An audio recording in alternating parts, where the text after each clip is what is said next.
mic might be a good idea. Let's move that in place and turn the volume down a bit on it.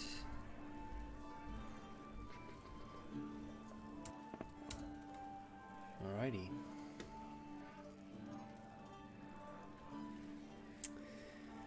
Okay. Hello, I'm Matt. Welcome to Three Skulls Tavern. Tonight I'm returning to my Pitchfork Dev Diaries, and I'm going to be looking at something, which I'm quite excited about. Solo tools. So basically how to tweak what I've already come up with in Pitchfork to make it as friendly as possible for solo play. And if possible, one idea I've been coming up with is to tweak it to the extent that it's actually fully implemented with solo tools.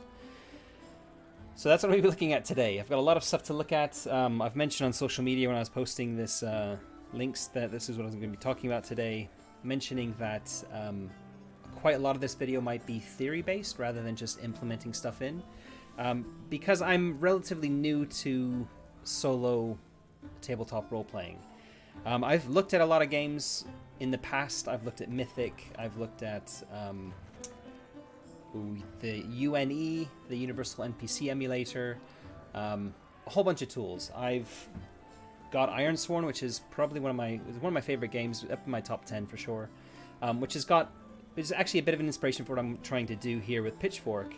Ironsworn has solo and co-op GM-less rules implemented directly baked into the rules all the way through. So you can pick up this game, you can play it solo, you can play it without a GM with other players, or you can play it traditionally with a GM without any of the text being extraneous. It all kind of gels together really nicely. And that's really brilliant. I've actually run this once as a GM with one player, so a duet game. It went swimmingly. And I've also played it as a player along with the author, Sean Tompkin, and one other player, the three of us playing in a co-op mode with no GM. And both times it was a really fun experience. So this is the big inspiration behind what I'm looking at for Pitchfork.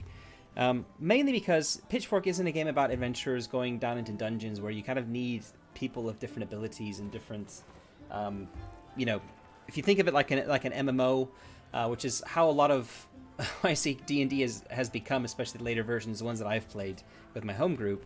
D&D is very much about complementary character builds, if I can use that word. And if you think of it in MMO terms, you're thinking about the healer, the tank, the high DPS, spellcaster or rogue or whatever. Everybody kind of bringing something to the group so that everyone has a specialty and they can survive, really dangerous monsters and that sort of thing. Pitchfork isn't like that. Pitchfork's not about going down into dungeons. It's not about seeking out monsters and specifically for experience and loot and all the rest of it, reputation. Pitchfork is about going to try and stop monsters if they exist, because the alternative is death to your family or your friends or the end of your village or something like that. You're not in a position really, you're not the best people for the job or the best person for the job. You're just the only person who gives a shit. And that's a really big theme in the game. And that means in fact, that's very much what Call of Cthulhu is like as well, if you think about it. Call of Cthulhu as a game is all about investigators trying to get to the bottom of something that's going on, something arcane, something a bit odd, something a bit strange. Nobody else is interested in it or believes it to be a real threat. And they end up getting in over their heads, but they still have to go through and stop this thing, whatever it happens to be. And it's very similar kind of idea here in Pitchfork. You're normal people put in these impossible situations and trying to bring an end to them. It's not always about monsters. It could be kind of more mundane things. But that's the idea. And just like with Call of Cthulhu, the stories themselves absolutely make sense to be played solo or with just one other person. And therefore, I've been thinking like this is a really good a really good thing to try and implement if I can. And having, within the last year, really started getting into solo RPGs a little bit. I think I've got some ideas for how to implement this. So that's the point of today's stream, today's dev diary. And I've just realized we had a big thunderstorm earlier today. internet was acting up a bit, and I just realized I've got a bunch of apps running in the background. So let me close those down just to free up my broadband. I'm gonna pause protection on my. Oh, hello. What else? I don't want a Java update. Thank you very much. Not yet, anyway. Don't need Power ISO open. There we go. Okay. So yeah, that's the plan for today. Hi Tony, thanks for dialing in. Thanks for being here. Yeah. So I've got quite a lot to talk about, quite a lot to look into. I'm gonna crack open a beer first, just so I can keep my whistle wet. I'm drinking tonight Erdinger Dunkel, which is a dark wheat beer from Bavaria. And I live in Germany, so this isn't exported or anything. It's the real deal. You can get. I've actually bought this in England, and it was I think it was still called Erdinger Dunkel. They hadn't like translated the label or anything, and that's the first time I came across it. Anyway, yeah. So there's quite a lot I want to talk about, quite a lot I want to look into here. And again, as I said, a lot of this is going to be kind of theory based. So I've got some stuff here which have been, games that have been recommended to me that I already have. Some of them, for example, I've mentioned Ironsworn already. Ironsworn's a massive inspiration for what I'm trying to do. So we'll look at that in some details and the things I might want to look into, kind of like ideas I want to borrow from, that sort of thing. I've got a PDF. I've got Adobe Reader open here. And as you can see across the top here, these are all games I already own. With one exception, Scarlet Heroes, I don't own that, but this is the quick start. So I've kind of had a quick look at it. It tells you like how to play the game, etc. It's only 33 pages long. Scarlet Heroes. Now I do have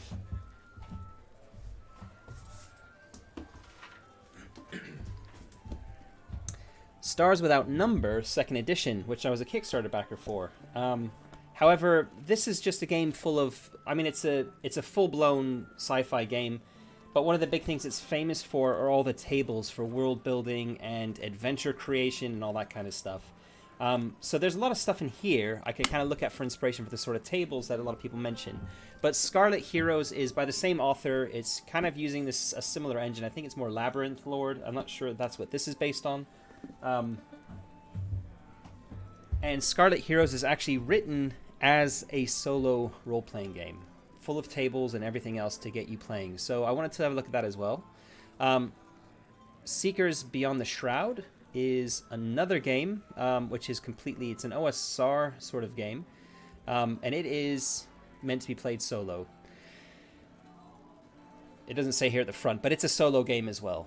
It's 194 pages, so it's dense. There's a lot of character building options in here, but then you've also got lots of things like ancient ruins and, what like things that you should do to explore them, that sort of thing. So this is also something I could get a lot of inspiration from. And finally, Index Card RPG 2nd edition, which I've also got a copy of right here. And I've actually not looked at this book. I flicked through it when I first got it, but I was put so yeah. I was basically told that this has a section here, this page here called Trials, which is basically implementing solo play into the game as just like a 2-page thing. It's a 216-page document, so the fact that there's kind of 2 pages talking about solo play is kind of interesting to see how that's come about. So yeah, I've spoken with a couple of people as well. Notably, the Mud and Blood podcast Discord server asking for some ideas, and I was told a bunch of ideas, including the Dungeon Master's Guide from Advanced Dungeons and Dragons 1st edition, which I'm not going to be looking at. I don't own, but mainly because that had a lot of like wilderness tables and stuff like that in it. Peter Rudden Burgess, who is the guy who's written the Mutant Year Zero solo rules, which I've used for a previous stream. I also am in touch with, I have been in touch with him via Discord before. I went and asked him for some advice, and he's actually the one who put me in touch here with Index Card RPG. He also mentioned Scarlet Heroes. He also mentioned the Black Hack 2nd edition, Specifically, there's like some quest creation tables in it. It's not a solo game, but it's got that in it. And I have noticed, you can look at my, I'll just show you my drive-through RPG. So here's another thing. The Solo Investigator's Handbook, I've heard of this as well, for Call of Cthulhu. And while I don't own this game, I am tempted to buy it. But the really, it's 95 pages, which is quite a lot, really. And it's these bits here that it contains that are kind of what I'm interested in. So really more looking at this page more for the contents than anything else. And then if you look at my cart, I've got some stuff in my cart here. M-Space, just because it's on sale right now for like 15% off the new edition, 1.2. Torchlit Adventures, I saw Solo_John on Twitter, who I've also just started backing on Patreon. He's talked about running this solo as well, so I was kind of having a little look at that too, although it's not a solo game, I don't believe. I'll open that and have a look. And then the Solo Hack, which is a Black Hack supplement for for solo play, which could be looking at the Black Hack rules in more detail and coming up with that. Now I do own the Black Hack, but I own the first edition Black Hack. I was a Kickstarter backer for it. And it's a little booklet, not very big. And yeah, apparently the second, it doesn't have anything to do with like these quest creation tables, because it's quite a small booklet. The second edition one's quite much bigger. I don't own it. I am looking at picking it up in the future, but I don't have right now to look at. So yeah, those are some of the main things I'm going to be looking at. So let's jump in and start looking, I guess. Okay, so if I open up my Pitchfork thing here, I'm also going to open Evernote because I have been taking some notes. I'm just going to move this over to the side here for a second. Let me sync that. I'll just put this up here, actually. And it's this. I'm just going to pop this out, actually, because I can make it a bit bigger, I think. Nope. I'll just make the font a bit bigger so you can read it a bit better. Okay, so I had a little brainstorming session about how I would, what I would want to do to Pitchfork to, as a starting point to think about making it solo friendly. And this is basically what I've come up with initially. Now I've got some more ideas since I did this, because I did this quite a few hours ago. And basically, these are the bits here. So one thing to think about, if you look at something like Ironsworn. Ironsworn has moves. I'm not looking at implementing moves in this, but one thing that moves do handle are any kind of situation you might find yourself in the game. There's kind of a move for it. And a move, if you're not familiar with Powered by the Apocalypse, is basically a situation you'll find yourself in, and it tells you what to roll in that situation, so like which stat to roll, and it will tell you what the result is based on whether you get like a great success, a limited success, like a success with a consequence, or a failure. And basically, to go down that route, you kind of have to come up with moves for a lot. Like, you have to come up with lots of moves for lots of different things, or like the focus you want your game to have. And I don't really want to go down that route. I don't feel like it fits very well with the Year Zero engine, and I think there are better ways of handling that. And one way of handling that, in fact, if I open Coriolis, in fact, I've got a brand new Coriolis, hold on here.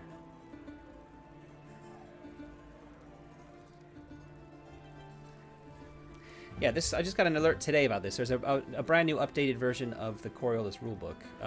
Not that I'm going to be using it, because the brand new edition includes some map-related stuff, I believe. I can't remember exactly, but anyway, the point is, if I jump to the skills section of this game, and I go to the actual skills, here we go. Zoom in here a bit. It tells you what happens for failure, a limited success, and a critical success. Now, I'm not going to be kind of copying and pasting this, but the concept is sound, and that's what I want to go with. Mainly because on a lot of the limited successes, it kind of just says this: you manage to pull off the maneuver, but just barely. you beat the challenge, but just barely. Some of them are a bit more detailed, but quite a few of them just say that you do what you're trying to do, but just barely. Yeah, which is kind of... I think what I want to do is I want to do a kind of halfway house between Powered by the Apocalypse and what Coriolis has here. And the way to do that is to have another look at my skill set, the skills that are in place. Have a think about... basically what I've put here is... give a description, a robust description for each skill. Because anytime you're rolling that skill, you're rolling to do something, right? And I want to have these three criteria. A critical success... a normal success, or limited success, I should probably call that, and a failure. Just like with the Powered by the Apocalypse type of stuff. And for each of those skills, like when it comes to limited success or failure, there should be a number of kind of things in place where I'm telling the player, you know, what this could mean, or I'm telling the GM what this could mean in the story if you're playing with a normal GM, like a standard traditional RPG sort of setup. Jesus, that was close.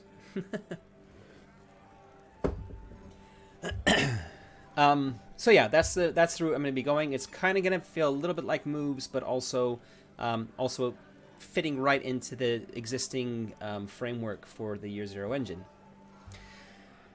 The next thing I need to do is I need to rejig combat to be completely player-facing. Now, I have talked about this previously when I've looked at combat, and I have some ideas, and it might be that I do actually keep the current opposed combat system in place. But I've already started thinking about how I could change combat. I've looked at some of the other games that have solo rules for how you do combat. It's very simplistic. And it's not actually far from what I've already come up with, because the system I've come up with, you're always, you as a PC are always making a roll, regardless of whether you're attacking or you're defending. It's always an opposed roll. So in theory, the building blocks for making it solo are already there, because in a solo game, you generally would roll for an attack, and you would roll to defend against somebody. And in both cases, you're basically trying to get successes to succeed against either hitting somebody or defending yourself against them. And I've already got that with the opposed rolls. So I kind of am most of the way there, but there's still some other things to think about to make it simpler, because there's still a lot of rolling to be done for the number of successes that are achieved by both the opponent and the player are kind of a constantly shifting target, and it kind of keeps combat fresh and exciting. It's based on Mutant Year Zero, and I really, really love this style of combat in that game. But yeah, that's one thing to look at. So looking at rejigging combat.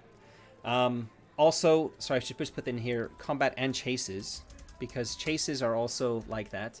I already have simplified, the simplified combat rules more or less are ready to go for solo play. I only have to look at what I've done for Year Zero Mini, which is completely player-facing, to implement that simplified form of combat.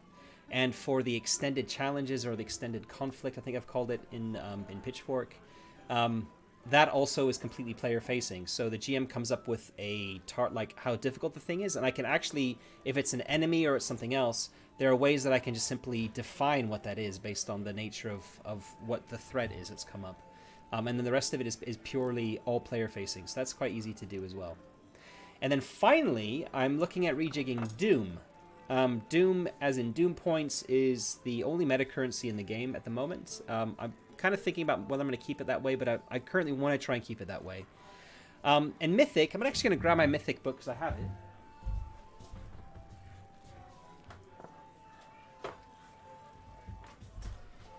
So Mythic Game Master Emulator is a solo Game Master Emulator. It emulates there not being a GM at the table, so you can play any game as if there was a GM sat there. And I've got the Variations expansion to it as well.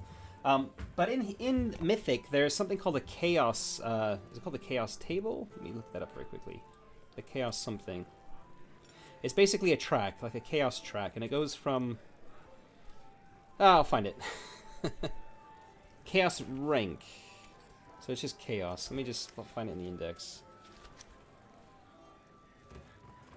Chaos factor is what it's called on page 24. Now the artwork in this is unfortunately very, very sexist and old-fashioned, but like literally I think all of the NPCs or all the characters depicted in it are women, and practically all of them are half naked, massive boobs, very unrealistic. You know, like that one's basically got ticker tape. Anyway, there's a new edition being worked on, and the art has been addressed in that, so I'm kind of looking forward to supporting that in the future. But anyway, chaos factor in this is one thing to look at, and that's basically, the idea is, if you're playing a solo game, as time goes on, as things happen, as you make failures and you're making lots of things happen within the story, at certain points, the chaos increases in the story, this chaos rank. And it ties into the kind of the yes and no oracle that this has, the fate chart. And the fate chart, basically, you look at the odds that something is likely to be happening, and it gives you like the percentage you have to roll over with a D100. Yeah, and as the chaos increases, the more likely it is you're going to get a no response. So if you're asking something like, is something positive going to happen? You know, the more chaos there is as you're rolling the D100, it's more likely that what you want isn't going to happen because there's a lot of chaos happening. And there's other things that chaos ties into. And it's an interesting idea. I'm not going to be borrowing that concept necessarily directly as it is in Mythic, but the idea of chaos in solo gaming ties kind of, to me, directly into Doom. And Doom is basically, as things are happening in the game, as you're pushing your rerolls, you add a point of Doom to the GM's pool. Well, if there's no GM, there can still be a pool. There can still be this pot. You can put like a bowl or something and just like put a coin or a token or a bead or something to represent a point of Doom. And as it goes in, or even dice, you could put a dice in there. In fact, dice is probably the best idea. I'm going to put that in here. Dice into a bowl. And the idea is, I'm thinking of tying it together with the tension pool concept, which is from the Angry GM blog. And the tension pool is basically, as certain things happen in the game, as players are taking too long or they do something reckless, you have this pool called the tension pool, and it's a bowl that's in the middle of the table filled with D6s. And every time that happens, you drop, like anytime something happens that adds tension to the game, you drop a dice in there. And when you have 6 dice in total in that dice pool, in that tension pool, you roll the entire pool. And if you get any 6s or any 1s, I can't remember if it's 1s or 6s, but if there are any 1s or 6s that come up, then there's a massive there's a complication that occurs right then and there. And it's usually, there are various tweaks on it. You could say based on the number of dice in the tension pool determines the scale of the complication, because at certain times as well, you can just roll the tension pool before it's got to the 6 dice, but you'd only ever reset it once it gets to 6. As soon as you put the 6 dice in there, you roll the whole thing and it resets back to 0. That's a really cool idea. I've never actually seen it. I've never used it in practice either as a GM or seen it in practice as a player. But I really like it as a concept, and I think that's another area that I can tie it into here to the game for Doom. So yeah. And then finally, I'm looking at Oracle tables, and in Ironsworn, Ironsworn has they're called the Oracles. Chapter 6 called the Oracles. And basically, they're just a ton of random tables about things like actions and themes. So you would roll D100 twice to come up with an action plus a theme. So it might be 50 transform and 90 quest. Transform a quest. Okay, it might be a bit hard. How about transform a rival? And it's basically, you're asking it questions, and you pick the relevant oracle, and you roll on the dice, and you get a result, and you try and figure out what that means. And there's lots of examples for how you'd use these. It's got things like regions, the various regions that are in the game, locations, coastal water locations, location descriptors, so things like exposed, broken, dark, wild, ancient, perilous, cold, mystical, inaccessible, etc. Locations are things, if you can't quite read it, I think you should be able to read it though, like ravine, an outpost, a hovel, a bridge, a camp, that sort of thing. Then you've got settlement names, a quick settlement name generator with prefixes and suffixes, a settlement trouble. Then you've got character information here, so you've got a role for the character, you've got a goal for the character, descriptors for the character, Names, lots and lots of names. You got Ironlander names here, 2 different tables of them. Elf names, and then other names for giants, the Varu, and trolls. Combat actions, so if you need to roll for combat actions, they're there. Mystic backlashes, so if you're using magic and there's a backlash, this is what happens. Major plot twists and challenge ranks. Challenge ranks are central to Ironsworn, the game, and this is a way if you're not quite sure about what rank you need something to be, you can roll randomly to find out.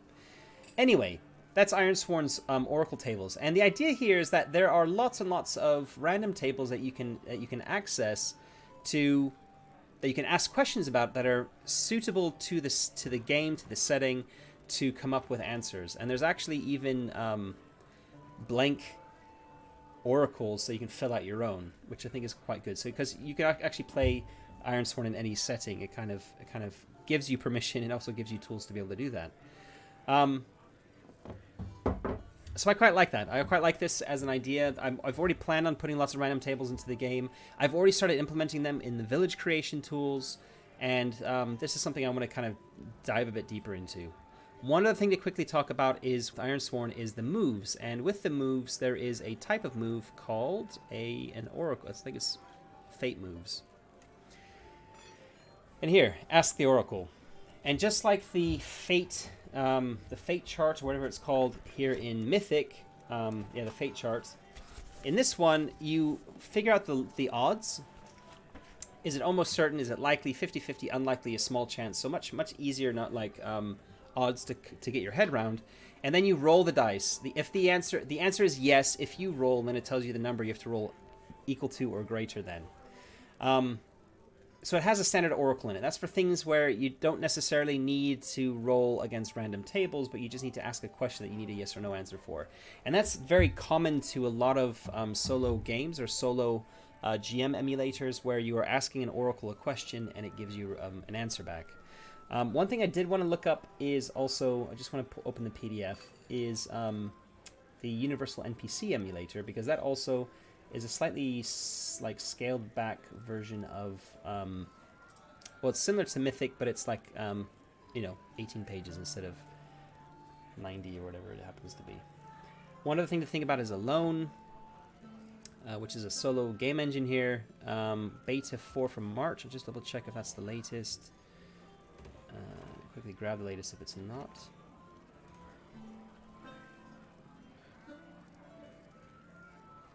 So Torchlit has it's a hex crawling game. It's focused on journeys, travel, and explorations, which is kind of interesting. It's got lots of tables, and it's got a toolbox approach, which is kind of interesting. But I might actually begin that. But anyway, I wanted to look up here the Alone solo.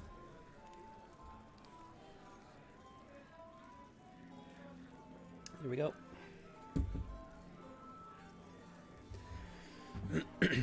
Beta 4 2020, so that's one I've got currently. Okay. Yeah, so this is the one here, and this is one other thing I wanted to look at, because this actually comes with these cards.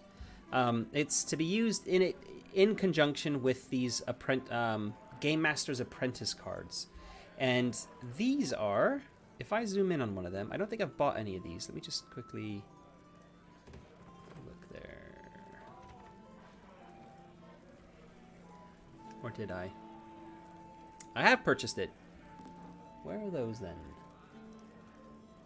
I have no idea.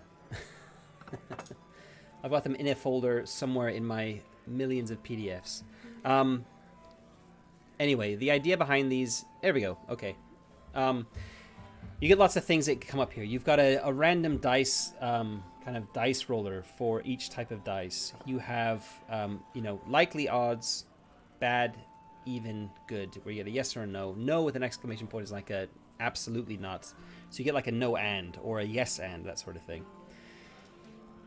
There's a Futark rune, Elder Futark, which are 24 off the top of my head, I believe. 8 times 3, I think. 24 runes in the Elder Futark. And they're in a corner, one rune for each of these. There's a symbol to denote something else. Symbols here in the middle as well to denote various things. Names, virtues, vices, locations, catalysts, belongings, something that you hear, something that you see, something that you feel, something that you smell.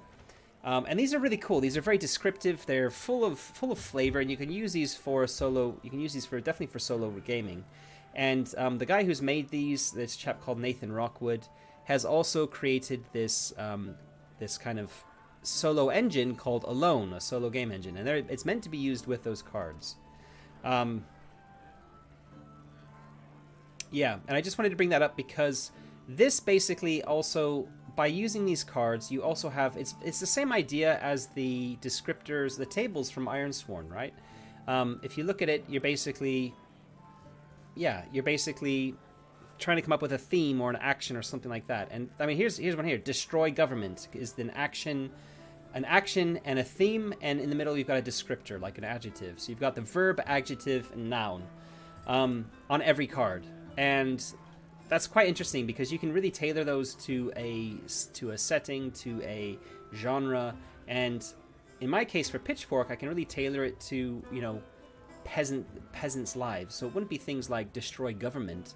It would just be, it basically could really tailor it so it's very specific to commoners. So I've got a lot here to work with, a lot here to look at, and I've got this list here of things I want to be looking at. So similar oracles to Ironsworn, and the apprentice and the GM apprentice cards.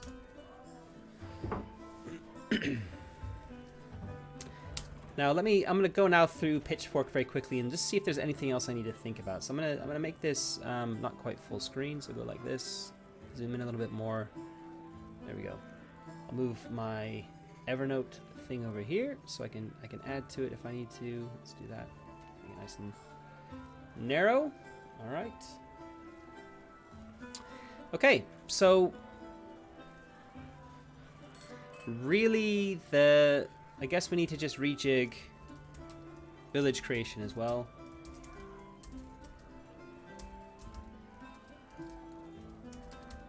To be solo friendly.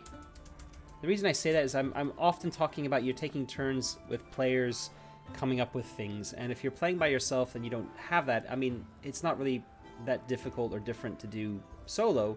It's just that the terminology is very much saying take turns as players, and it's really talking about that.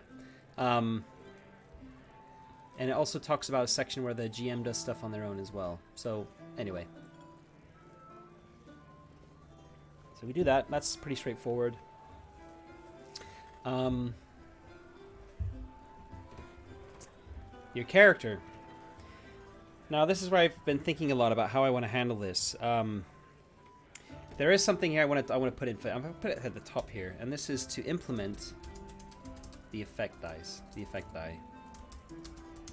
Because this is something I've thought about in the past. I've talked about it, I think, even maybe my first dev diary. But it's an idea I had at the beginning when I was playing around with ideas for Pitchfork. And that idea is to have a separate die every time you roll the die, which is a different color. So if you are... if you've got like your set of dice for playing this game, and they're black, or they're blue, or they're white, or whatever, you might have a single yellow die, and that single yellow die is your effect die. Every time you roll your dice, that yellow dice is being rolled as one of the dice pool, and whatever comes up on that die is effectively used in certain ways for certain things, and in that way you can kind of add more nuance. You can add more detail to a single roll without requiring a single roll without requiring an additional roll to get additional information. And I played with the idea on and off, and ultimately I kind of only thought of a few applications I could use it in, and it seemed like just a lot of extra like an additional level of complexity that wasn't really adding a whole lot to the game. But since thinking about adding solo elements into the game, I've started thinking of lots and lots of different areas where the effect die could come into play. So I really want to implement that back in. I want to add it in somehow, and yeah, I'll be looking at that. So the effect die is a big thing I'm going to be trying to bring back in. Now, this is the next thing I've been thinking about, is the attributes and the attribute list. And I'm more or less happy with it still. I don't think I really want to touch it.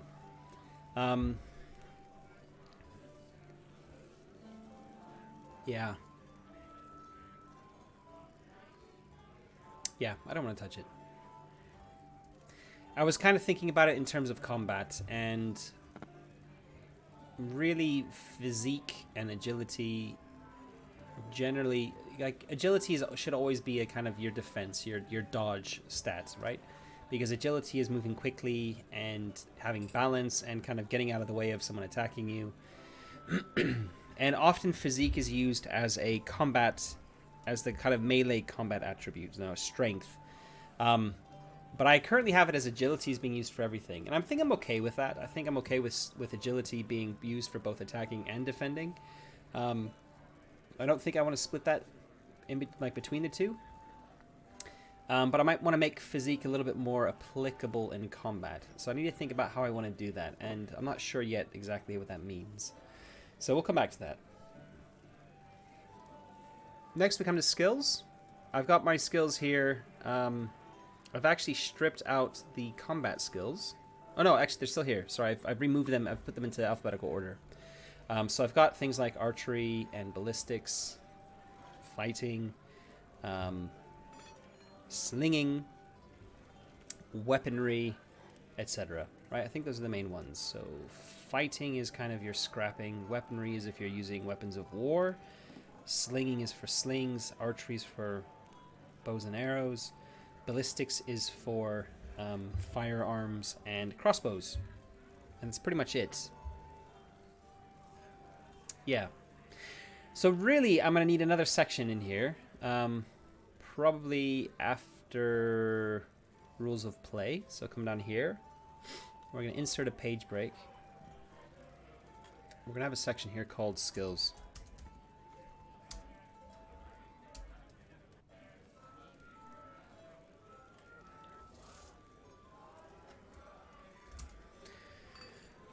Okay, and in the skills section is basically going to be what I've just talked about. So for every one of those skills I've talked around here, for each skill I'm going to come up with what happens when you get a,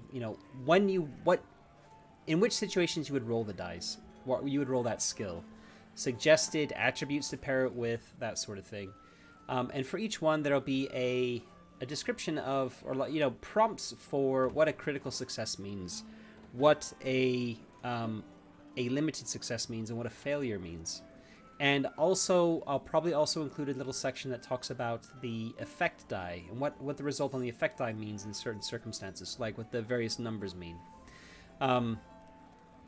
Because one thing I want to do is if you're rolling your dice pool and you get a 1 on the effect die, and the one thing I'm thinking about, by the way, is when when you're pushing to re-roll, you don't re-roll your effect die. The effect die stays the same. So it will affect the probabilities of success on a pushed roll, because if that doesn't come up as a 6, if it comes up as a 1, you know that there's a complication that's going to be happening, because a 1 will always, on the effect die, will always mean that there's if you succeed, it's going to be like a yes but. So there's something great that you succeed at what you're doing, but there's an added complication.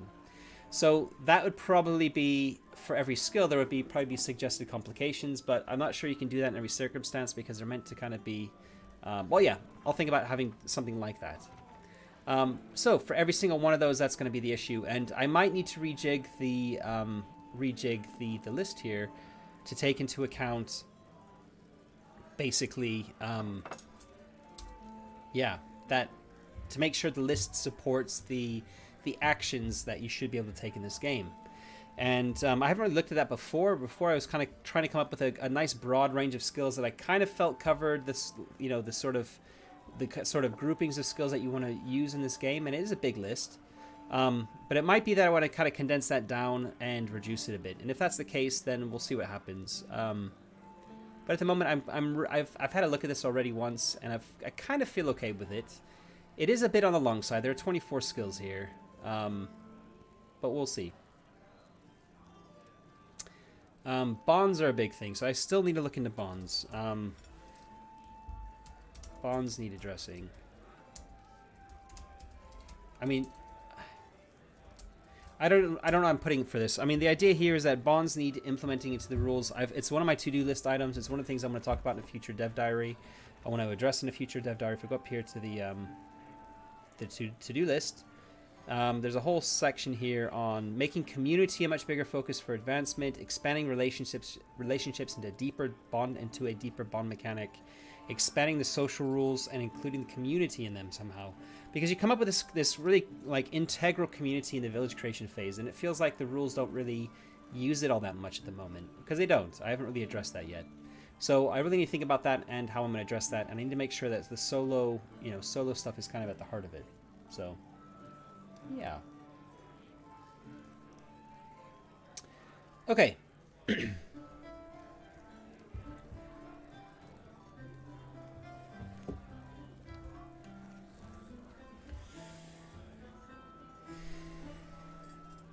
Where was I? Bonds. Character advancement. I mean, none of this really needs to change that much. This is just about your character. The village development can be done in solo, no problem there. Character creation. Again, this can all be done solo. This doesn't need a lot of... Yeah, it all works solo as it is. It doesn't really need any addition to that. Careers are just basically to support the the character creation section. So again, we don't need a lot there. The rules. Now the rules are going to need a little bit of tweaking. So we talk about rolling dice. We're going to talk about the effect.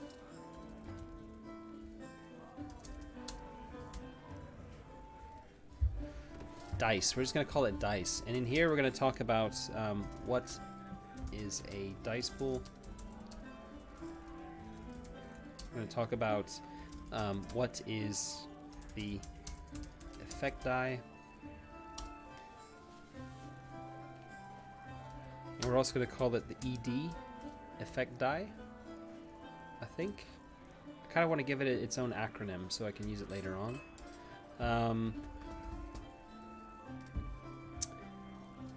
We're going to talk about what is D66, D666, I'm not sure I'm going to use that, 2D6, etc. Okay.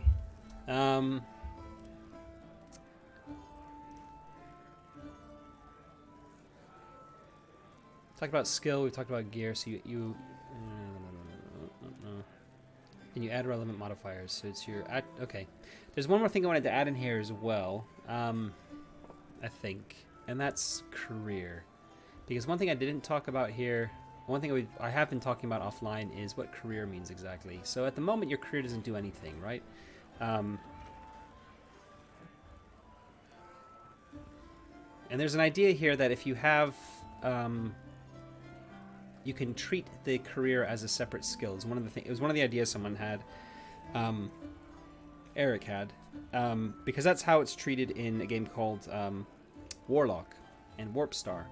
You have a big list of skills, there are no attributes in it, and there is a career skill as well. So you have a career, and you have, in addition to all these like 30 odd skills, you also have a career skill. And the career skill is just literally the name of your career. And the idea is, if your career could apply to the role and it's higher than your skill, then you could use that instead, as a skill instead of something else. Now, I kind of like that idea, but I've actually got a different idea for this, and it's coming out of Soulbound. Soulbound is a game I've played just recently. Last week was the first time I played it. And Soulbound is the new like high fantasy epic game that's based in the Warhammer world. And thanks, Tony. I think I've had these fonts for a little while with the headers, but anyway, the font is Cabin Sketch, a Google font. Anyway, so it's a freely available one. What was I just talking about?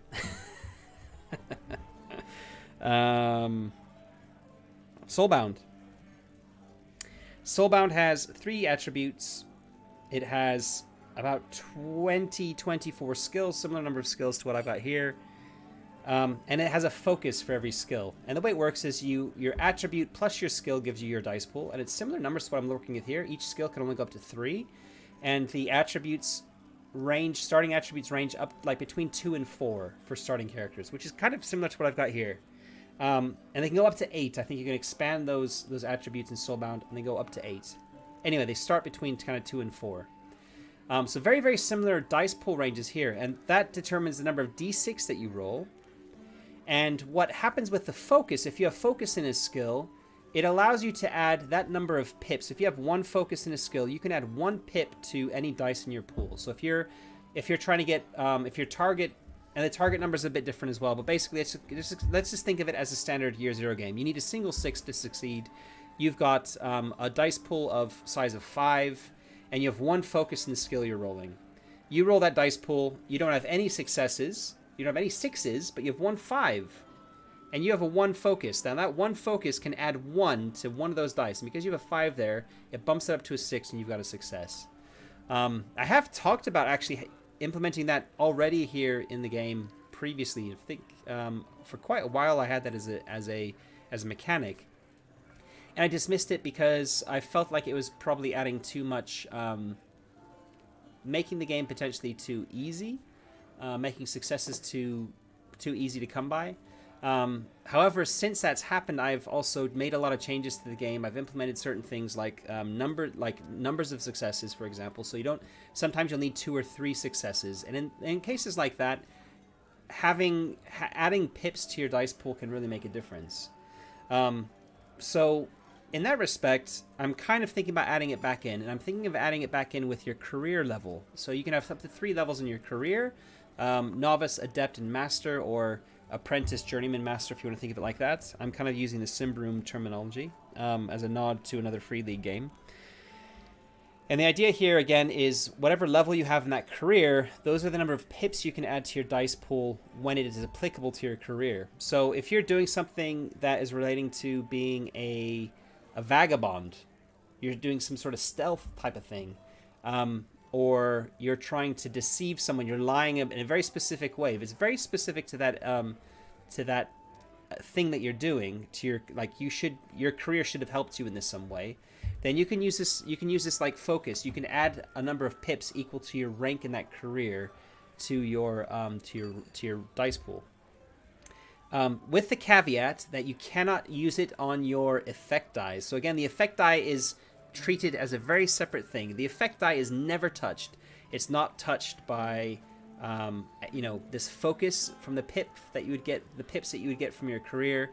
It's not touched by re-rolling. You never re-roll it either. So that's the caveat. It also, again, makes the odds a little bit harsher, which is also, I think, a good thing, because adding the pips decreases the difficulty slightly. It can. So I'm going to actually mention this with the effect die so I don't forget about it. So the effect die, implement the effect die, isn't re-rolled and not affected by career levels. Career ranks, I should probably call it. So for this, I'm also going to say implement career ranks as soulbound focus. Add pips to the dice pool.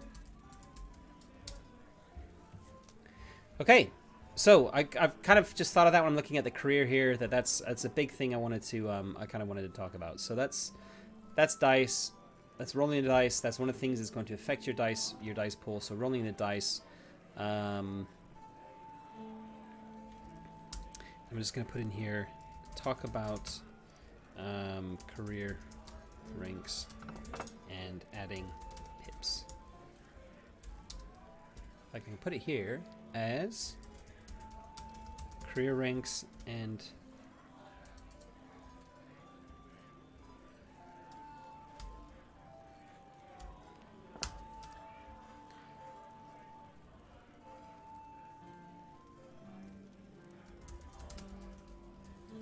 career ranks, adding pips.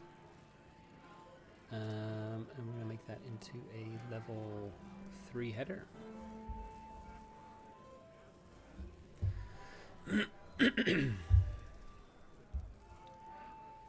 Oh, in fact, I'm probably going to add this here. It's a level 2 header, in fact.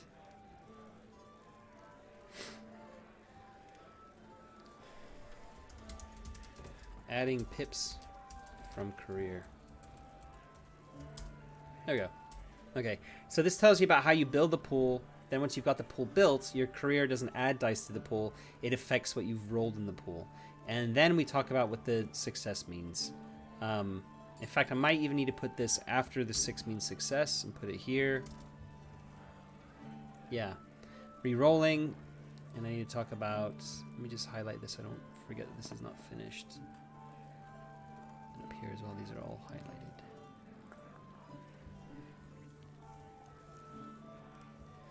So here under re-rolling, I need to talk about the effect die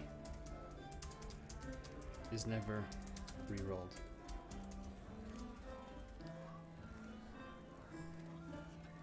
I'll just leave it like that. I don't need to highlight that. That's enough. Doom.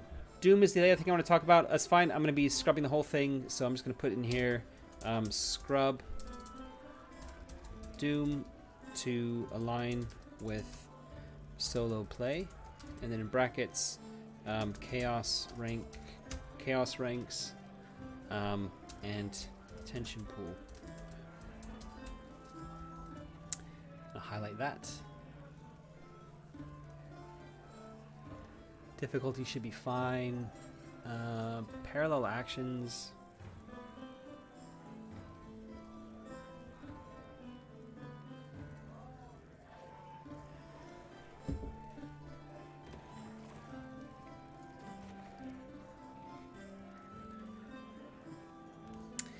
So this whole, the parallel actions and the opposition sections are all about, they're not really solo related. Parallel actions is player facing, but opposition isn't. So having opposed roles, I mean, there's two options here for opposition, right? I've given it here. You can do opposed roles, or you can do player facing. And I can keep it like this in the text, and I can even make a statement here that, you know, use this option if you are playing solo, or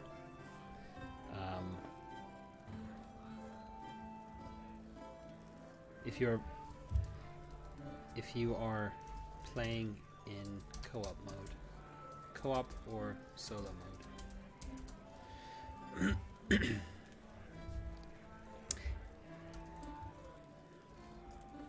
And we can just remove the GM decides and say the difficulty is based on the aptitude of the NPC and may require more than one success. There we go. And that's one thing that needs to be added to the NPCs. So I'm going to add in here, NPCs need to have an aptitude score for opposed. Call them for opposed roles. And I mean, they're not really opposed because it's an opposed role. It makes it kind of, the term is used to mean that the GM roles and the piece and the player roles, and they're compared against each other. And if you're playing solo, that doesn't happen. I mean, you could roll for the NPC, and you could roll for yourself, and you could compare the results. But that's and I have actually played games like that.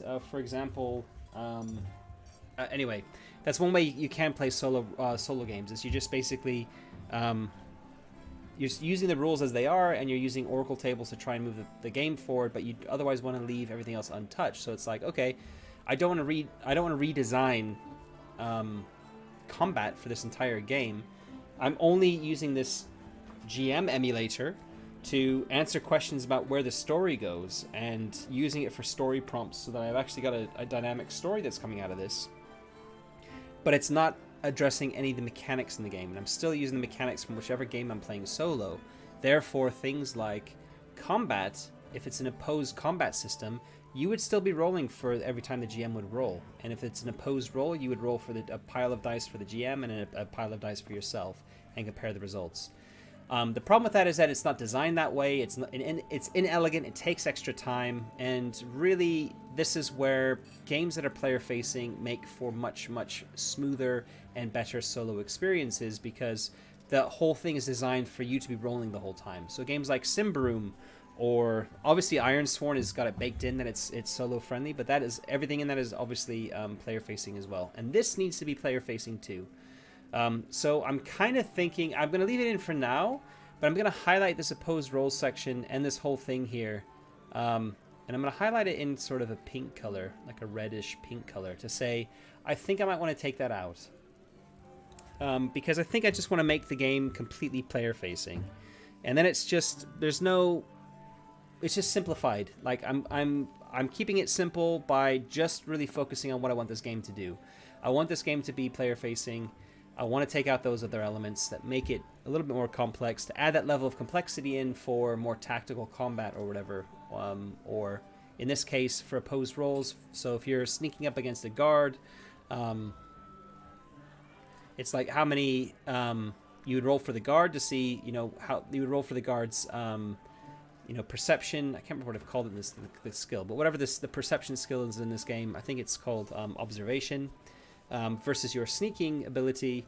And if you get more if like his but the guards, then any successes the guard gets will cancel out any successes you get on your sneak roll. So you need to get more successes than the guard has. However, you could simply say, well, look, a guard is trained to keep watch. So let's take the randomness out of that roll and just say there's going to be a level 2 difficulty for any guard to sneak past them. So you need 2 successes, or at least 2 successes, to sneak past them. It's very simple. Like, you just take that random element out. Now there's a lot of tension in the random imposed rolls. That's why people are big fans of them. A lot of GMs like to roll, but to make it friendly for solo play, and just also make things a little bit more focused in general, you generally try and have it. Anyway, that's one way to handle it. So I'm going to be going that route, right? And I think I've already got the sort of started putting the tools in place to support that. But that's one of them. So rolling trauma is fine. Milestones and downtime is fine. Skills, I'm going to add a whole section in there. Equipment doesn't really need a lot of touching for this. Weapons, armor. So armor's an interesting one as well. I mean, it comes in play if you get attacked. I also want to keep the amount of rolling down, right? And this is the case where it comes to things like combat. Traditional Year Zero engine combat, if you're wearing armor, there's a lot of rolling that goes on. So if you are defending yourself against an attacker, you would roll for your defense, and you would compare your result with the attacker's result. If the hit comes through and you're wearing armor, you would then roll your armor dice to see how much of the damage you've managed to soak with your armor. And then if a critical hit is done on you, you would then roll for a critical injury. So in theory, you could be rolling 3 times on a single defensive maneuver. It's kind of similar here as well, right? Except that armor, you don't make a separate roll for armor. You make a separate roll for your trauma roll, and I don't want to get rid of the trauma roll. Although I've been tempted to kind of change it, but I'm going to keep it as it is because I think it's quite a nice little mechanic.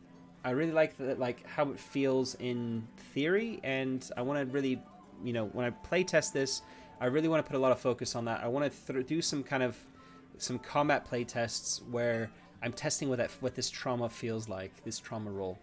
And the way armor works is that armor modifies your trauma roll, which I think is quite a nice little way of handling it. So, yeah.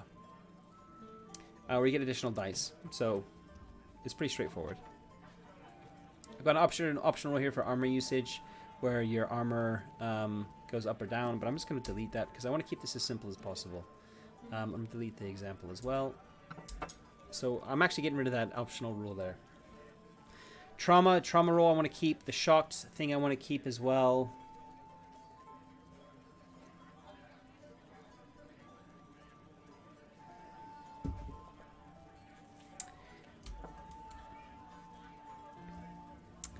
Actions require 1 additional level of difficulty. So anytime I'm saying up to the GM's discretion, I want to take that out. I want to say, it's not up to the GM's discretion. Well, let's make a rule about this. Let's make a little statement about this and say, okay, here's how it works with when you're shocked. When you're shocked, you can still take an action on your turn, but because you're shocked, it's going to be harder to do. So the level of difficulty goes up 1. So if your difficulty is, so you're trying to attack somebody who's a trained fighter, they have a difficulty of 2, not 2, 2. You now have a difficulty of 3 to try and attack them because you're shocked, right? So literally just making it one step level up is probably enough. Hey Tony, thanks very much for staying. No worries, mate. Catch you later.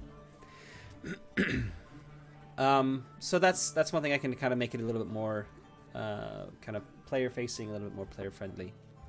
Being broken. I don't need to change anything with that. Injuries I don't need to change. Torments I don't need to change. Recovery I don't need to really change. Conflict is going to have a lot of changes to it. Ooh, excuse me. So I do need to I need to have a look at that. It's already on my list here though, so I don't really need to focus on that too much more.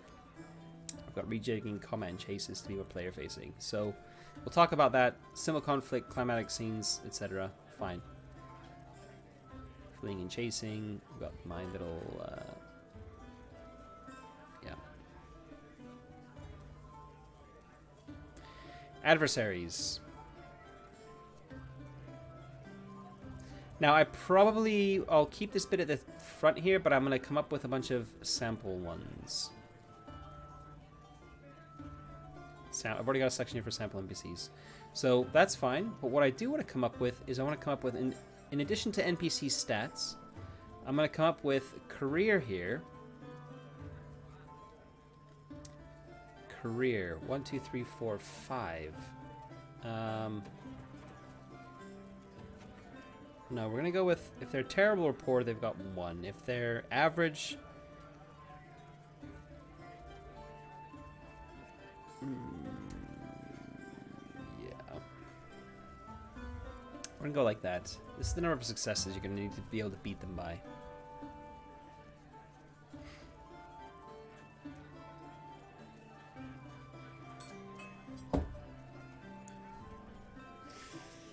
So this is originally pitched as a dice pool, but we're not going to do that now. The career is going to determine the difficulty to beat them. So an average combatant you're going to need 1 success against. If they're good, you're going to need 2. If they're great... In fact, I'm just going to combine these and make this a little bit simpler to look at. So we're going to combine these into one, or merge these into one thing there. We're going to merge these 2 as well. We're going to merge these cells. We're going to call it 2. And really, 3 difficulty is really difficult. And that's basically to say if they are really good at what they're doing, then you would roll. Then you need 3 successes to beat them. And that's not going to happen very often. It's only going to happen with the best kind of combatants. And therefore, we're just basically saying if they're good or great at what they're doing, you're going to need more than just a single success to beat them. A single success is for people who aren't that great or up to average. Anything above that, you're going to need more. You're going to need more successes to beat them. I think that's fine. And then I need to just basically I need to redo this whole section here.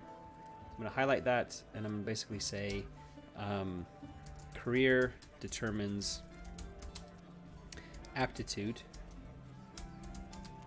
to beat when rolling against them.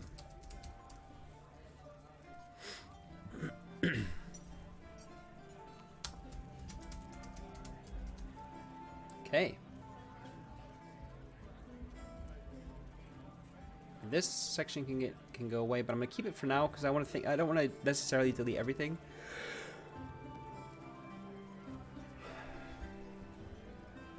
Motivations, quirks, equipment, that's all great. I mean, equipment... Oops.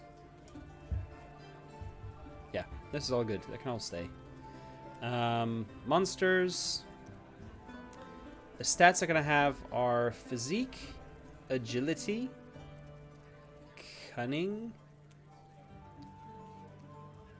vitality, armor, attack.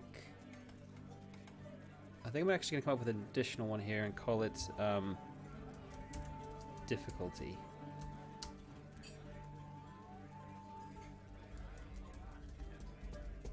Physique is used for... I'm trying to think what I would use physique for here. Physique and agility are used for chase scenes. Are they? Why am I using physique? I'm going to cross this one out temporarily.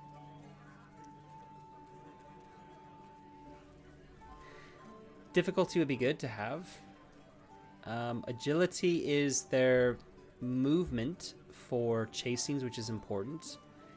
Cunning is their perception, their level of perception. But I suppose that could be swallowed up under difficulty. But this could just be a value. A cunning could be a value of 1 to 3, and that's the difficulty it is to sneak past them. So that could just be 1 to 3 to sneak past. Vitality is how much is their health, basically. Armor is how much armor they have. And attack can go away. Attack can basically be difficulty. Difficulty is their attack. What else is difficulty used for? I think anything else, really. I don't want to call it attack. I want to have a general like difficulty level. Like how serious is this monster? Like is it a kind of a little monster? Is it a big monster? Is it a scary monster?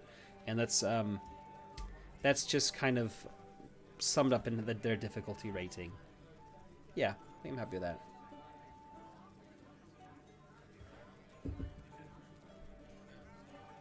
Okay. Monster moods, signature moves, monster parts. Okay, GM advice. I'm just kind of curious if there's GM advice in Ironsworn, how they address that usual section. So let's have a look here.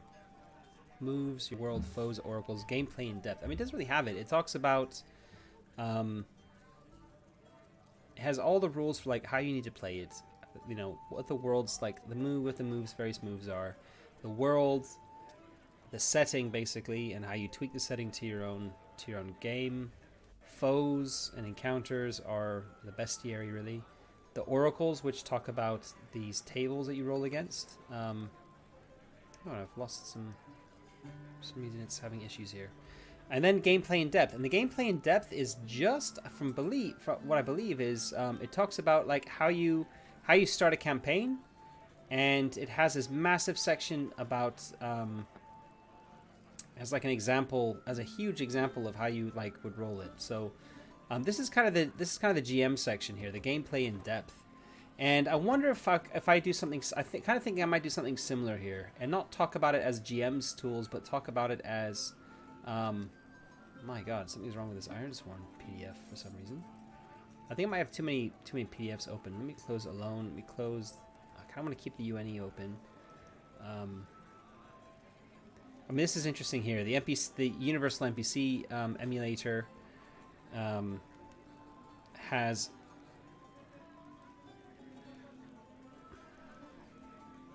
It's basically like you come up with a modifier, you come up with a noun. So you might have helpful, adventurer.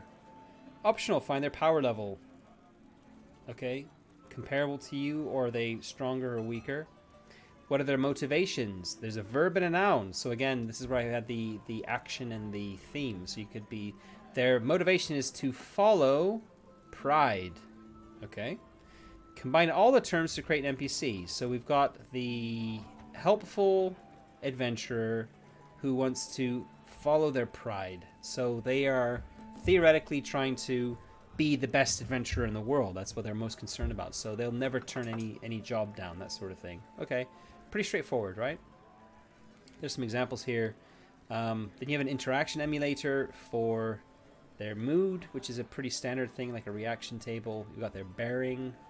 These are all kind of like personality type of things, their focus, etc.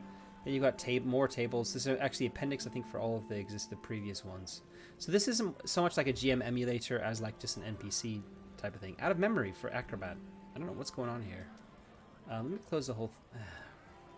quick snip of... what tabs I've got open here. Let's close the whole thing. I'm going to quickly open my task manager here. I'm not sure why I have Brave open. I'm going to close Brave down.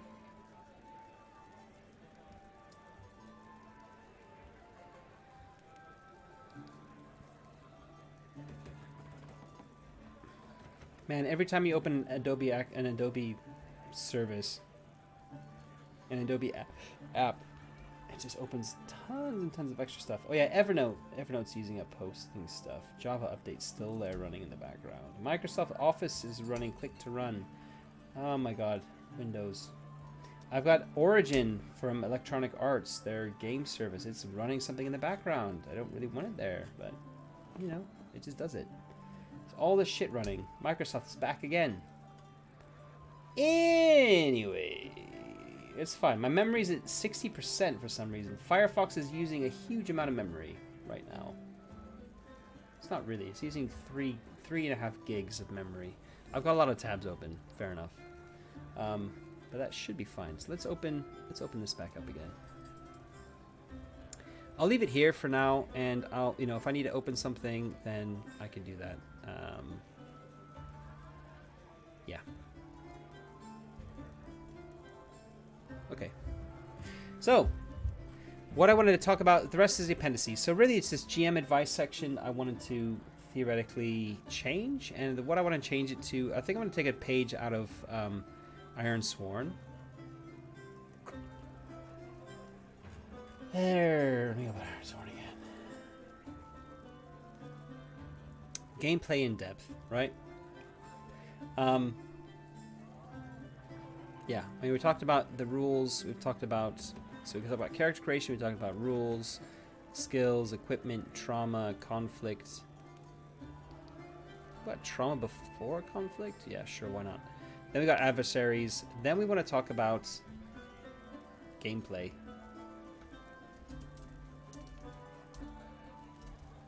Gameplay advice, we'll call it. Instead of GM advice, we're just going to call it gameplay advice.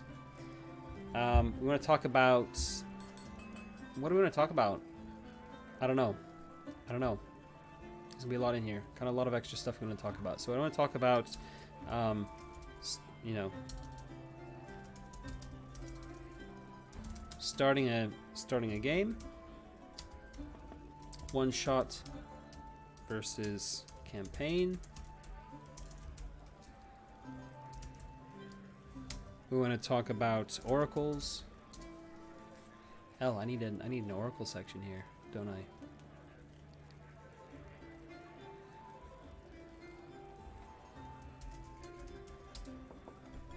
Not sure I'm gonna call them oracles, but maybe I will. Insert a page break.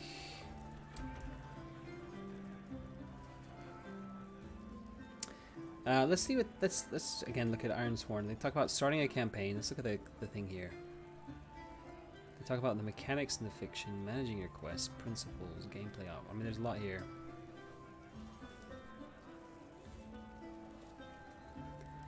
So, starting your campaign, how you do it, create everything you need to create step by step, mark your background, write your background, envision your starting incident, set the scene, swear an iron vow, next step, quest overlay. Campaign setup. Then we got the mechanics and the fiction. Leading and following the fiction. So we talk about fiction, the fiction mechanics and how they relate to each other, fictional framing.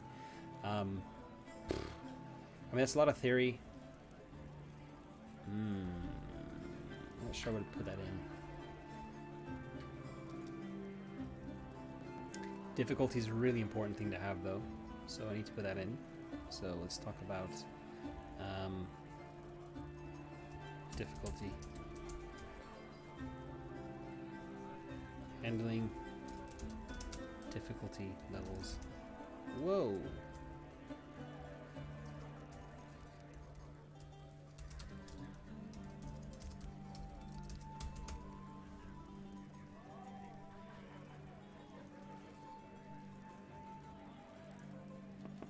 Managing quests is an interesting thing. It's very Iron Sworn-y a little bit because you go on quests, you take these vows and you go on quests. You don't really do that. You don't really do quests in Pitchfork. But one thing you do is you should be managing your plots, your kind of, I don't know what to call them, plot hooks, but your plot hooks basically. Rumors, managing rumors and threats. So there might be an element to the game called, rumors and threats that you're keeping track of and you're kind of investigating as time goes on. And that's going to be a big part of playing Pitchfork, right? So it's going to be kind of similar in a way where you're kind of investigating various elements of it. But yeah. Advancing, quest flow. Principles, I mean, this is interesting. It has group play, it has principles for group play, principles for solo play, principles for playing as a GM. Gameplay options where you've got number of players, you've got how to do one-shot play, how to do, conflict using opposition, and there's a lot in here. This is a really, really good section to think about, like how you should talk about the systems at play within your game and how you want to support them through the mechanics, etc. Rather than covering it in the chapters themselves, it is a really good section for looking at this sort of thing. So I'll probably come back and look at this when I expand on this selection.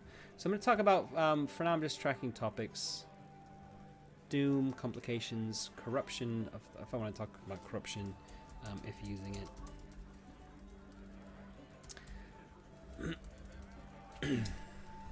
Inspiration from Ironsworn. What else has really good advice? Simbaroom has really good advice in their new Game Master's Guide, which I have on PDF. Ironsworn, Simbaroom. What else has really good GM advice I want to include in here? I think some of the solo stuff. So I want to look at solo games like Scarlet Heroes, which I'm gonna buy it. I've just not quite decided yet on whether I'm gonna get a physical copy of it or a PDF yet. So it's kind of something I'm on the fence about. I'm not sure about yet. So Scarlet Heroes is one I'm thinking about getting. I want to look at in more detail. The other one is Seekers Beyond the Shroud. So Seekers Beyond the Shroud. What else did I have open here?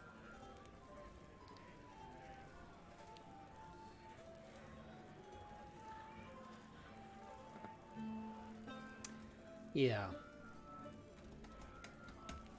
Now, Index Card RPG, I've heard, there are a lot of people who swear blind that it's the best gift to role-playing since, polyhedral dice were invented. And I've skimmed it in the past and was just kind of like, meh, okay, I don't really see what the big deal is with it. I'm not sure what I've missed, really. It's got some great layout, it's got some great art in it. It seems relatively straightforward in that it's a simplified version of D&D, kind of. Or like it's an OSR game, I guess. I don't really see what the entire fuss is all about. The one thing I do like about it is that they have, on every page, you have what the page is about. Like Mothership, right? There's really no going from one page to the next. Everything is contained to a single page. Even if it's like, it talks here about, more about loot. But basically, it's just, the layout is really stupendous. I can't fault it. I think it's got a really great layout. It's something I would love to do when I'm eventually putting the finishing touches on Pitchfork, is to do something similar, where every spread, at least every spread, has whatever it's talking about contained to that spread of 2 pages. But even better would be to have every page contain everything it needs, like this game has. So those are, that's kind of great. All in all, it makes it a lot easier to reference and use, but in terms of anything else, I haven't really looked at it yet, so in detail. I kind of looked at the kind of like what creates a character, the classes and that sort of thing, and it's kind of like, well, okay, it doesn't seem like anything out of the ordinary. But I think a lot of its magic sauce is potentially in its how it deals with things like it's got something called dynamic dice, challenges, and how you kind of tweak them, how you tune them. It's even got oaths in it and stuff like that. So I think there's a lot to look at in here in terms of the advanced stuff beyond just the character sort of stuff. And that's something I probably want to look at because I've heard people just rave about it for so much. So I'm going to put in here index card RPG. Quickly look at my shelf here because I've got many shelves. I've got 1, 2, 3, 4, 5, 10, 11, 12, 13 shelves of books, role-playing books, and GM advice. Which ones have GM advice I know I should be looking at? One I want to look at is Call of Cthulhu. Because of the similar... so Call of Cthulhu, I actually want to look at this solo investigator. I'm gonna be buying that as well. In fact, I'm not added it yet, have I? Oh, because I wanted to look at the contents here. I kind of wish there was a softcover print-on-demand version of it, but it's probably been asked a number of times. POD, please. Back in August. Another vote for POD. Would love a POD. A new vote for a POD version, going all the way back to February. Anyone else? POD. Any chance of a POD? Here's the creator. There are no plans for a POD at this stage. This is more than a year ago. Perhaps my schedule clears a bit towards the end of the year. Okay. End of 2019.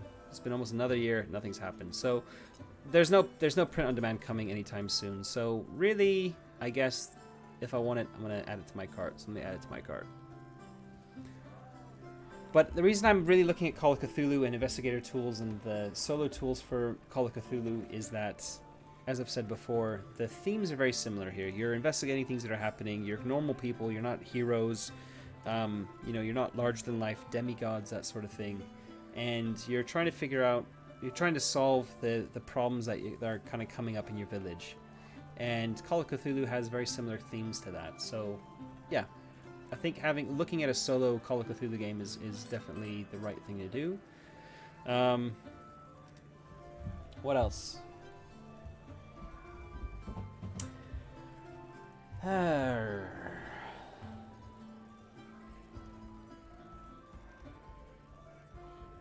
Now, I should probably be looking at some of the... I mean, I've already got Iron Sworn in there, but I'm kind of thinking that it might be worth looking at some of the Powered by the Apocalypse sort of stuff in terms of general advice. I kickstarted the second edition of Apocalypse World, so...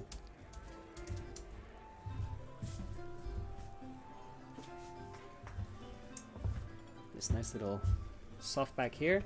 And I think it's got GM moves in it, so let me just have a quick look.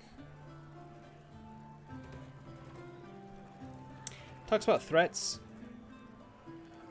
And it talks about advanced fuckery. Advanced fuckery, I believe, is things like...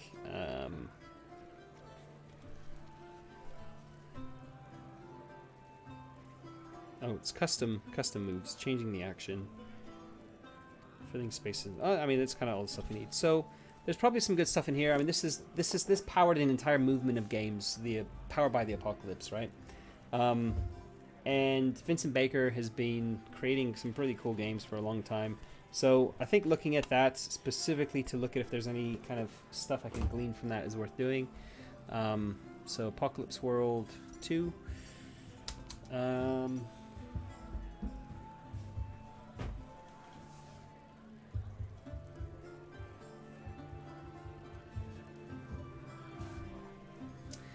wonder if it's worth looking at Blades in the Dark again. As a Kickstarter backer of that, I've got the limited edition hardcover.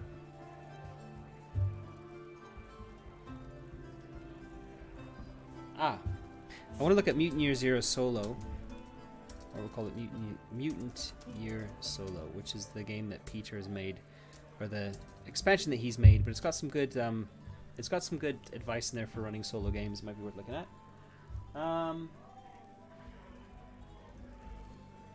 Mouse Guard, why not? Pretty sure Mouse Guard is fully player facing. I might be wrong on that, but I think it is player facing. So again, Luke Crane, a really, you know, interesting game creator. Maybe he's come up with some really interesting, like some really great games. Burning Wheel and the Burning Wheel, you know, stable of games.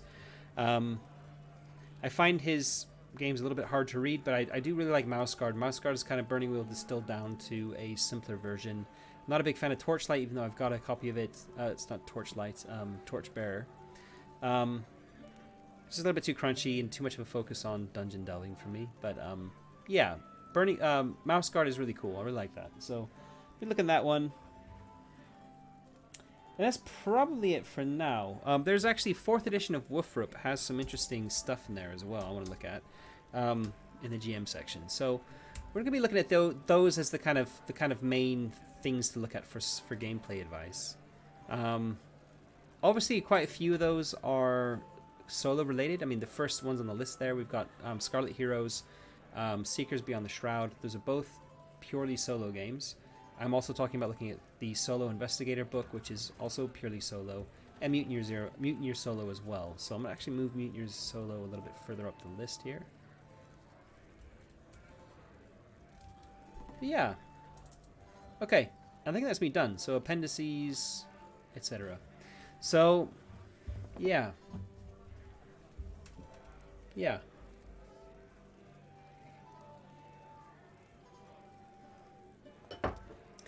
Now, one thing I wanted to talk about, I've got a half an hour left in the stream. One thing I did want to talk about, and I think it's kind of an important thing to consider, is the use of props beyond dice. And one thing I've talked about it a little bit already, we've talked about this Alone game and the GM Apprentice card. So I even showed one here, this one here, the Game Master's Apprentice, the base deck. And how it's got all this information on it. Now, what I really want to do, what I would love to do if I can afford to do it, is I want to create a deck of tarot cards. Ideally, a deck of cards is going to be something like 70 plus cards, 70 to 78, depending on what kind of tarot deck you're looking at. This one, for example, is a deck of 60 double-sided cards. I'm not actually sure what that means exactly, whether that means there's 120 cards or whether there's 60, but I have the print and play. I've actually got a physical copy of this because drive-through cards all print out of the US. They don't print over like everywhere in the world like their books do. So for me to have any cards shipped to me here in Germany, I pay a fortune in shipping fees. So I'm kind of waiting until the next time I plan to go to the US. I've got family in the US, and I do generally visit every other year or so. COVID has thrown a spanner in the works for that. But the next time I go, I'll probably end up ordering a bunch of card decks from Drive-Thru Cards and picking them up, including one of these. But anyway, the idea here is that I want to create something similar, but I don't want to create just a card deck. Like, I could do this myself. I don't need to pay any money. I could just come up with a kind of oracle deck that has all this information you need on it. You just draw a card when you need it, you throw it down, and boom, it's all sorted.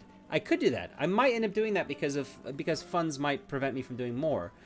But I've been in touch with Harry, who's the artist who's come up with the cover art for the game, and I've had a little chat about creating a tarot deck. Now, this would be print on demand. It would be using the drive-through card service. So it really wouldn't be very friendly to people living outside of North America. But the majority of people who will be playing this are in North America, so it's something I'm kind of interested in looking at. And for people in Europe, I can probably look into other print-on-demand options for doing something in Europe. I have seen like there's a place in Italy where you can order cards. The only thing is I don't think it's print on demand. I think you actually have to order. You have to you're buying like a batch of them, like you're buying 500 decks of cards or whatever. But the idea here would be something like this, right? You'd look at something like an action and a theme.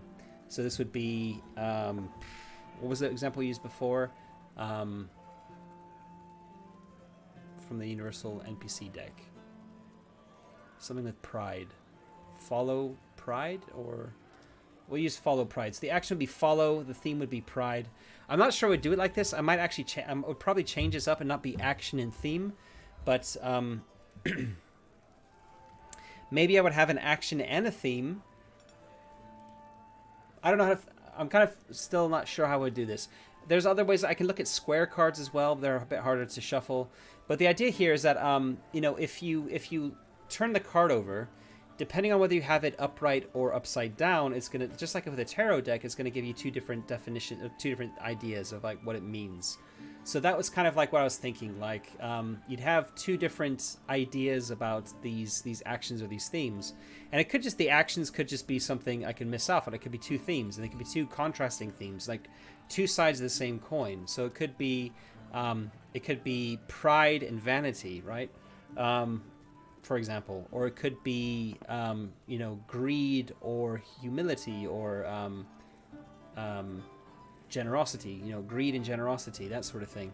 So depending on which way you turn the card over, it's telling you something about that character, which is how they view, you know, possessions. And it's either they are trying to hoard them, or they're happy to give them away. They're a generous person, or they're a greedy person, that sort of thing. That's kind of the way I was thinking. So maybe not actions and themes, but anyway, something like this. And the idea would being that, like, you'd have a lot of options on here. You'd have the numbers 1 to 36. Sorry, 11 to 36. You'd be replicating a D66 table. I've got tons of D66 tables in the book. So in theory, you could just, instead of rolling the dice, you could just draw one of the tarot cards, smack it down, and there you've got your result from the D66 table. And that way, you're kind of like, all the D66 tables are relevant to the card deck, without needing, you know, separate cards for all of them. And the cards can even give you some additional information theoretically about that D66 table. Maybe it's the illustration on it, maybe it's something else. I'd also think about putting a symbol relating somehow to the card in the corner. I'm not sure about that yet. Might do something else. And then basically in the center here, we talked about, like, I also thought about having like NPC information on here. So you could have like a name on one side, like a first name and a surname. And then on the other side, you would have like the descriptor for the NPC, which could be like a personality trait, something like that. And in the center, you would have the artwork, and the artwork would be. I've asked Harry if he'd be kind of keen to do this, and he's very keen to do this. So this could be kind of interesting to see what comes out of this. And that's basically the idea here. The idea is that I would create these as a print and play deck of cards. So you would basically get a PDF. I would actually do this two ways. You'd be able to order it from DriveThruRPG or Drive-Thru Cards and be able to get a printed deck, or you could have the print-on-demand version, which would be cheaper, and you could print them off at home and use them with, like, print them onto a card, obviously, and then you could just use them normally. You could even laminate them if you wanted to and use them like that. And I'm currently not quite sure the format. I mean, I'm thinking this format here is a tarot format. It is, let me have a look here. Inches. 2.75 inches wide and 4.75 inches tall, right? That's the format for Drive-Thru Cards for their tarot deck.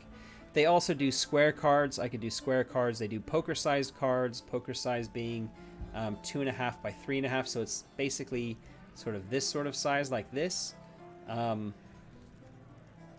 Yeah, so if I was to put like a new thing in here and just color it, it'd be like that sort of size, right? That would be the kind of poker deck, roughly. So less, probably a bit more like that. But so that basically like less artwork available, because I'd still want to put all this kind of the stuff around the edges. But that's something I've been thinking about. And for solo play, this could be really effective, because you basically, again, you can reference a table that you need to roll on. But instead of rolling, you just grab the next card from the top of the deck, smack it down, and boom, you've got your D66 result table. This would require 36. I put 36 there, just to remind me that there are 36 entries in the D66 table, 6 times 6. So 36 cards. Now, one thing I could do, if you look at the kind of how tarot decks have, you know, like what they're made up of, and not just the tarot decks, but the God, what's the name for it? I've got it here. I've forgotten now off the top of my head.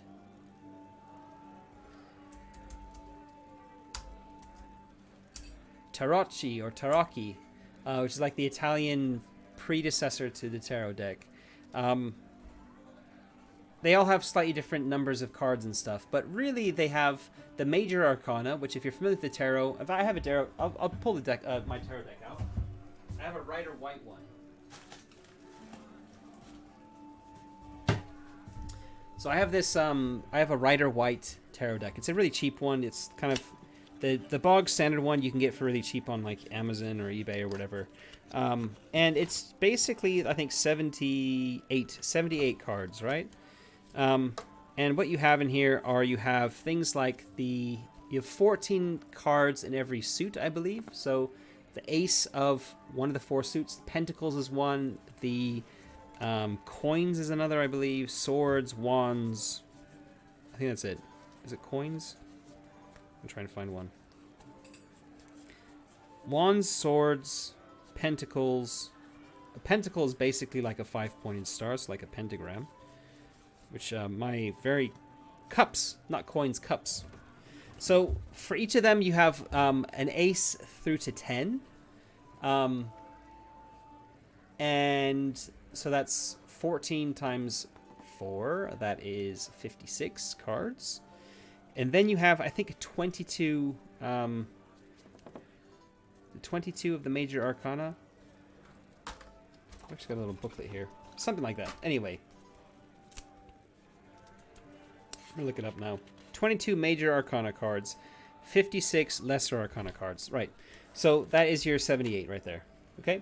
So what I'm thinking is, if I ignore the numbered, so the ace through the 10, and I just focus on the face cards, which is the king, the queen, the knight, and the page. Those are the 4 of each of the suits.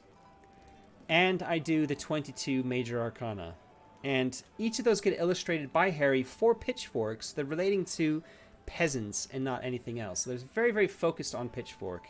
And I'm doing them in the style of, there's a lot of stuff we looked at style-wise, but the idea being that there would be, like, that would make 38 cards in it, in, like, an initial deck, which is very close to the 36 you would need for, you know, the random table thing. And my thinking was that I could... There's 2 ways I could look at this. One is I could try and do a 72 card deck, which is, again, different to what this is. To like the center tarot. Anyway, I'm going down rabbit holes here. The idea being, I'm thinking about creating tarot decks for this game, and these could be used to help kind of help with the solo experience. One interesting thing to look at is this Seekers Beyond the Shroud. I kind of pull that up here. Let's go to Seekers Beyond the Shroud. It's not actually the game I want to look at.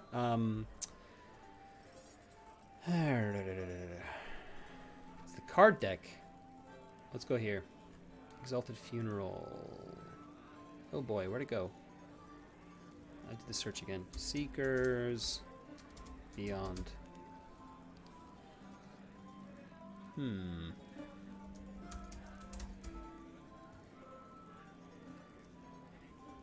There's a deck of cards that go with this, and I'm not sure where that's gone right now.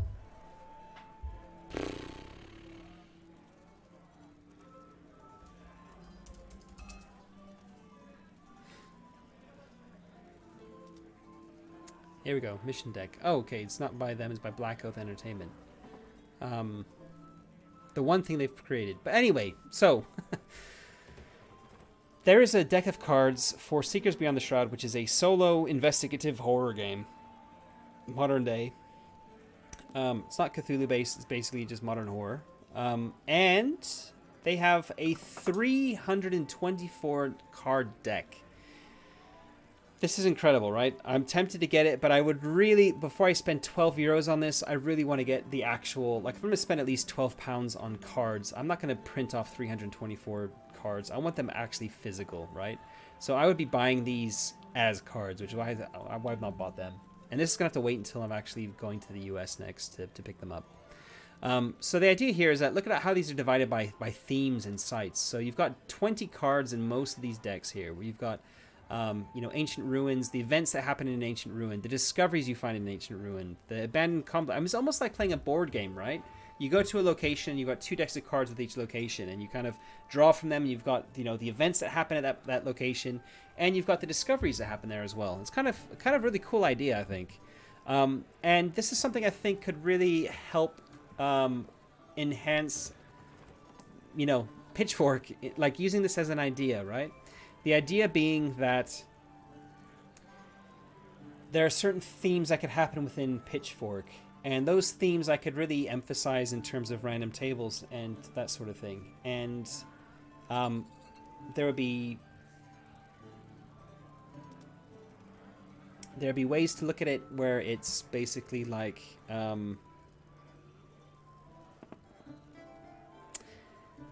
sorry, I've just been distracted because YouTube Studio looked like it's just crashed. Hopefully it hasn't. But basically the idea is, I could look at it trying to, rather than keeping it really open-ended, I could really say, here are some very focused themes that I want to kind of emphasize in Pitchfork.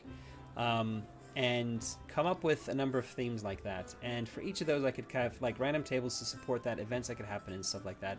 And of course, you could just ignore them completely and do your own thing. That should be absolutely fine to do. But the idea being, if you really wanted to have a solo experience or you wanted to have a GM-less experience, here are tables that you could roll on, or here are some decks of cards that you could use. Now, again, the beauty of having, a deck of cards that are numbered 11 to 66, is that you can use them for any of the tables in the book. So you just need to find the table in the book and say, okay, draw a card, you draw a card, and there's the number on it. And the symbol may be relating to it, or the picture on the card kind of also tie into that as well. So it's just something to think about. I think it's something I really want to focus on. It's something I really want to spend some time developing. It might not happen for the initial release of the game. It certainly won't happen for the playtest. Or if it happens for the playtest, it might be with something that looks exactly like this, and it won't have any artwork on it, because I'm not sure I can afford 36 pieces of art at this moment in time without doing a Kickstarter. So yeah, one thing to think about. The other thing to think about are location cards, and I actually want to put this on my list here. So we can talk about tarot deck, 36-ish, including D66 numbers for quick table rolling. Also want to think about the location deck, and the location deck is something I'm kind of borrowing the idea from Warhammer Fantasy Roleplay 3rd edition.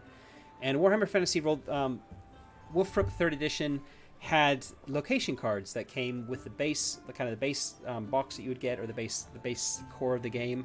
And every expansion you would buy and all the adventures you would buy would have additional cards. And I have a bunch. I think they're in here.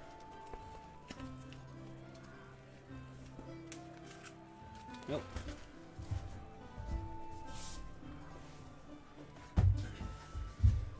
I have 2 binders full of Warhammer 3rd edition cards. Here we are. Yeah, I counted them. There's I've got 50 plus location cards for Warhammer. I'm gonna pull one out. They're not actually in tarot size at all, but they look like this. They have a bit of artwork on one side. This one says Abandoned Cemetery. It has a picture of an abandoned cemetery on one side, and it says the words Abandoned Cemetery at the bottom. And you flip it over, and it tells you how, the things that happen, how the location would affect certain types of rolls. For example, this one says, it's an abandoned cemetery. This graveyard is silent as death, a collection of overgrown tombstones and crumbling monuments. Macabre statues loom imposingly in the gloom. And then it says, the mechanical implications. Fear and terror ratings are increased by 1 in the abandoned cemetery. Okay, so it's a bit spookier, so yeah. Anytime you're trying to make a fear roll or a terror roll, its rating is increased by 1. And then it also says, willpower tests gain And it says, it basically has, again, something to do with the dice results here. 2 skulls, you add a success to the results pool.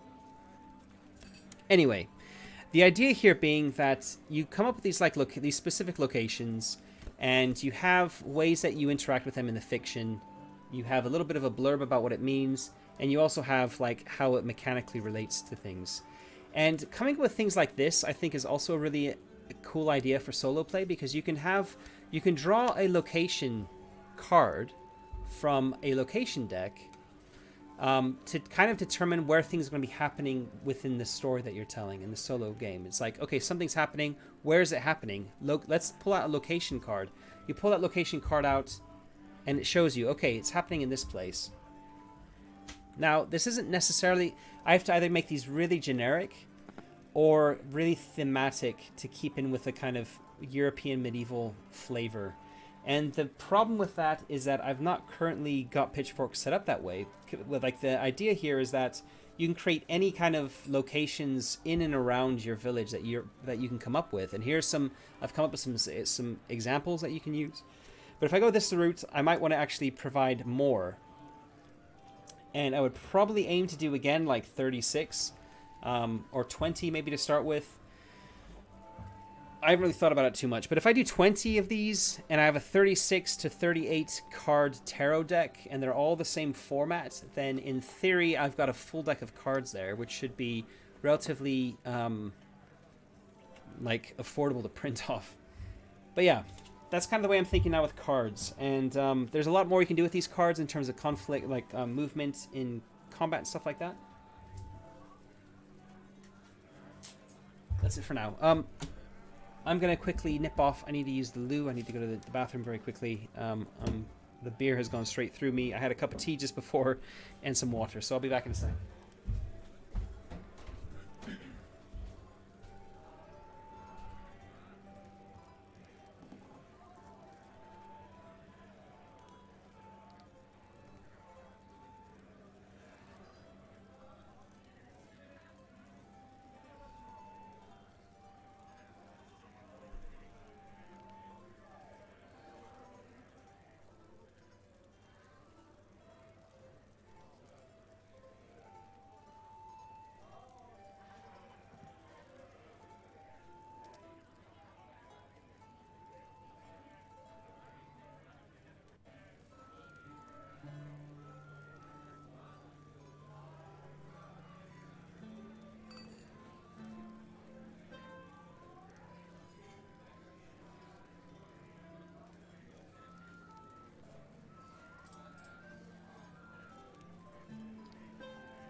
So yeah, that's basically it. This is basically what I'm planning to come up with. So yeah. Again, this is really going to be always going to be about theory. A lot of this stuff is more thinking about how I'm going to change things, how I'm going to focus on it. If I put solo in here.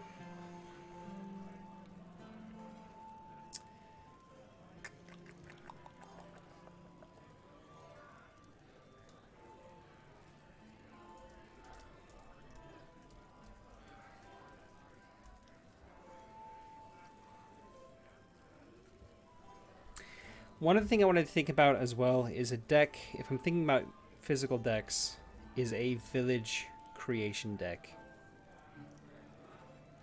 And the idea being you pull a card, and on that card there's going to be a number of things written, a bunch of things written, and it's going to basically be a mix of village stuff and community stuff. So on every card you would have resources and geography and an oddity and a landmark and a locale and a rumor and not names. maybe a name as well. Quirks, roles, motivations, problems, like literally everything. You just have sections where it'd be like, here's a bunch of ideas for these sorts of things. And there would be probably 20, so probably do 18 of these, right? So which is half of a D66 table. And the idea being, at every step, you're like, okay, we need to come up with this. Just draw a card off the top. Boom. What am I looking at here? I'm looking at an oddity. Okay, this is the oddity written out. Okay, that's the oddity for my village. Put it in the middle of the deck, draw the next card. Or put it at the bottom of the deck or something. You just keep like drawing them off the top, each one. Or you can kind of set it to the side and be like, actually, I really like that oddity from that one, even though I use something else. I'm going to keep that oddity because I really like that. It makes a lot of sense with what I've come up with already, etc. And that way you can kind of use the cards a little bit. You can put them back in the deck if you want. You can put them at the bottom of the deck. You can kind of reshuffle the whole deck every time after you've drawn one. It doesn't really matter. And it's just kind of an interesting way of doing this. It would be a lot quicker. You basically go through and you basically say, here's a checklist of things I need for my village. Or you look at the village sheet. Because I'm going to create a village sheet. Whoa, excuse me. And you just go through and quickly, wow. You kind of whack these things down and boom, you've got your village done. And which shouldn't take more than sort of 5 or 10 minutes to do the whole thing, village and community. And for a solo game, that's a really easy way of doing things by having it. And the problem is, at the moment, I have, if you look at village creation, I have 1, 2, 3, 4, 5, 6, 7. Yeah, so 5 pages of basically just tables for creating your location and your community, and then an extra 2 pages for the GM stuff. So like the problems and the bonds and the threats to the community, which for a solo game would all very much be relevant. You would know about them. Oh, that's another good idea for a deck of cards is threats, or we could call them events or something like that. Because that's what Mutant Year Zero. Mutant Year Zero has a threat deck of cards. In fact, I've got them right here in front of me. Like this. And they're all the threats from the core rulebook. And basically, if you want to create a threat, if you want a threat to occur in the game, you just draw a threat card. I mean, it's the same as just picking one from the book. I think there might even be a table in the book. But really, you can just draw. You can just draw one. Boom! I've drawn one. It's called the Wanderers. They come wandering through the zone, a scrawny and grim-faced bunch in tattered old clothes. They speak in a strange and foreign accent, but manage to explain that they have wandered for several years from the mountains far away.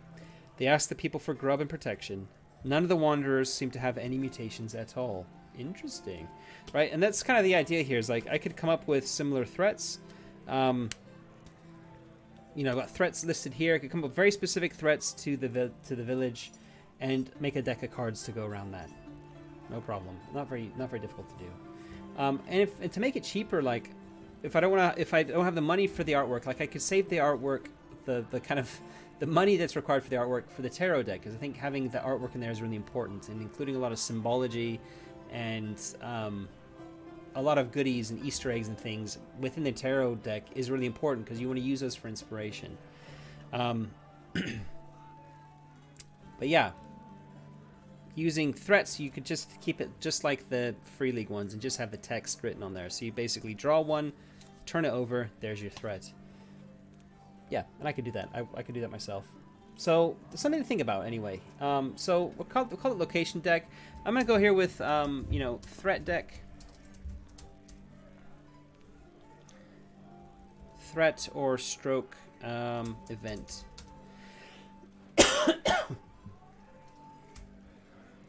And other than location, I'm also going to come up with character deck. I think that's another important thing, is to have characters who are well-rounded, and to have that you need things like bonds and problems, which you don't necessarily want to think about. And what you could do is you could come up with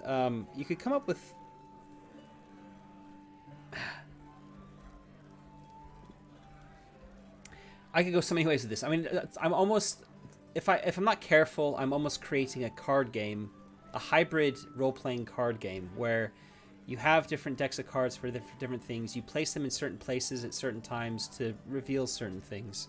And in reality, that's not all that different from just having random tables that you would roll on, which a lot of games have. Cards are just another way of randomly selecting options from a list, right? That's what a random table is. Instead of the dice, you have cards. So really, I don't see much of a difference there. And there are plenty of games like all the Year Zero games. I mean, look at this. This is the deck of cards from Mutant Year Zero. It's massive. You've got threat cards, you've got mutation cards, you've got artifact cards, and that's it.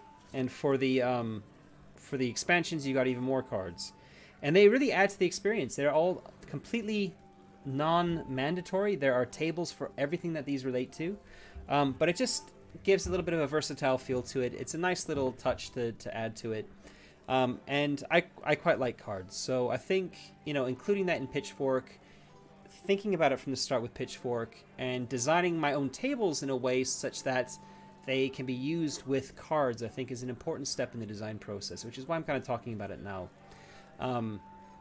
So this might, even though this is something that I might be only producing relatively far down the line in terms of creating print and play, decks of cards that people can use, by thinking that by realizing that I'm going to do it, by thinking about how I want them organized, like in what sort of decks I want to have, I can really focus my tables to make sure that I'm supporting that from the very beginning, even though I'm not creating them to start off with. And that's important, I think. So I'm just going to put in here, like, location deck. I'm going to go with 20-ish. The character deck, I'm going to go with 18-ish to relate to the kind of 18 deck card things. The threat event deck, I'm going to go with 18-ish as well. Maybe even 36. 18/36. Depends what I can come up with there. I'm sure I can come up with enough. Location deck, I mean, I might actually want to come up with 36 locations just to make it nice and varied. But I think that should give me everything. The character deck is something that probably I could do without. I don't know. Like, that could all be like the tarot deck I've shown here has some NPC information in it. What am I gaining by doing it a different way? I'm not sure. One thing I could do is these tarot decks could literally be about plot and theme and that sort of thing. And what I could do is I could just miss off the NPC bits, right, like that. And there's instantly more space for art, so that there's a lot more artwork included in them, and then I can keep that the kind of NPC elements sort of stuff to a different deck. Now, one thing that, if you've ever played Coriolis and you bought the bundle for it, you'll know that Coriolis has something called an icon deck, and I'm not going to grab it, but I have it as well. And the icon deck is 36 cards. There are 9 icons which are like the gods of the Coriolis setting, and there are 4 decks for each of the icons. Now, the artwork isn't different. There are 9 pieces of art, one portraying each of the 9 gods, the 9 icons, and that's repeated 4 times for the 4 different cards that relate to them. But on every card, you have a number 11 to 66, representing a D66 result. You have a couple of words on them. I think it's 1 or 2 words. I'm actually going to grab one.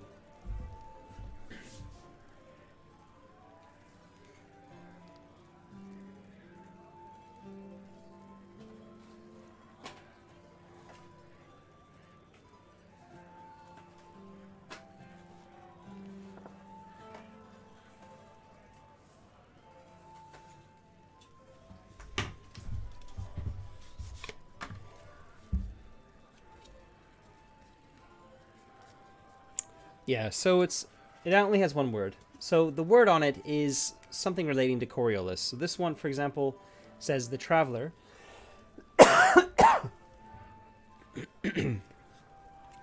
The Traveler is the icon. Got a picture of the Traveler there.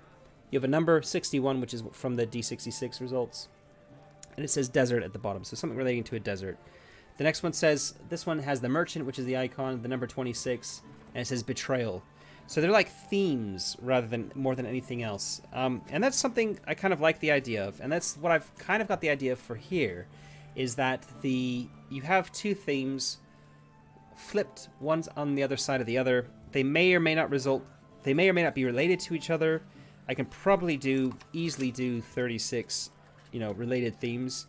And the idea being that, depending on which way you turn it up, when you've shuffled it and you've dealt it out, that's the result. And yeah, I kind of like the idea of that. One thing I could play around with is if I use square cards, then I could theoretically put a theme on all four sides of the card, and have a fairly big amount of space in the middle still to to have the artwork. But that's something to think about for the future. But coming up with this kind of like tarot idea is a really cool way of kind of expanding the idea of just having random tables in a deck, and it could be completely optional. You don't need it at all. You can always use the random tables, but it does mean less rolling. And like we've seen with Seekers, for example, Seekers Beyond the Shroud. If I open Seekers Beyond the Shroud, 1 second.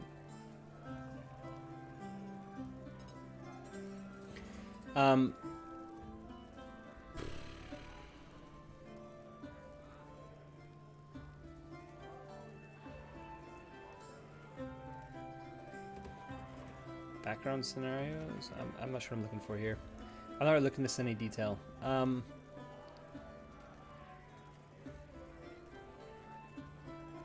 Loot rewards, personal effects, deities, random encounters. Maybe it's this one I'm looking at. No. Anyway. The idea being here that I can come up with, like this has a mission deck, right? It says, allows you to forget about checking all the tables necessary to play any of the in-game missions, substituting it for the simple card draw. Choose your mission site, assemble the deck, and you're ready to go. So here are the mission sites. This is kind of what I've talked about here with like the threat and the event deck. It's a little bit different with this game, but still, that's kind of the idea I'm thinking about. Is you don't need this. You have all the tables in the game, but having them speeds things up a lot at the table. You can even create cards for virtual tabletops, and I probably would support. I would definitely support, virtual tabletops when I created these things. Since most people are playing online these days. So Roll20's got a deck of cards you can use, a virtual deck of cards. And these would all be things I would support in that. I'm sure Foundry and other virtual tabletops also have decks of cards you can use. I'm not really familiar with other ones, but anyway. In addition, one thing I'm also thinking about of creating are free online tools. Now, I've already talked to somebody about creating a web app similar to some of the web apps used by Merkborg. In fact, it's the same guy who's created the web apps for Merkborg to create some web apps for Pitchfork, like village creation, for example, and character creation. And we could definitely do stuff like solo tools as well, solo tables. But I can also create myself for free. Like, I don't have to pay anyone. I can do it much quicker. It won't look as good. It won't be as dynamic, as interactive. But I could create Google spreadsheets where you have all of the table results in a kind of data file or a data tab. And there are various, sheets where you can pick from options, and they kind of like just pull things out and stick them in. That's another really easy thing for me to do. And that's really simple, right? It replaces the need to have a deck of cards. You can just use this. You can use this a Google sheet to basically, copy and paste something into one cell, or if I can figure out how to do buttons, interactive buttons that you can press to create a result, I'll do it that way. But the idea being there's a little bit of interactivity. You do something and something is automatically generated. A random thing is automatically generated, and there you've got your result. It's the same thing as picking a card out at random, but it's just digital, and it's using like a spreadsheet. That's something really easy. By having it as a spreadsheet, people can copy it. They can add a character sheet to it. They can add a village sheet to it, and that's exactly what I would do. This would be a full suite of worksheets in one. You'd have the village sheet at the front. You'd have a community sheet, a character sheet, a threat, not threat. You'd have like a rumors and threats, I guess I was calling it, like a rumor sort of sheet, and then you would have the kind of solo tools, the things like you wouldn't have a tarot deck, but there would be whatever the equivalent would be in the book in terms of like themes and stuff, like rolling on themes, and yeah, that way you kind of have everything in one place.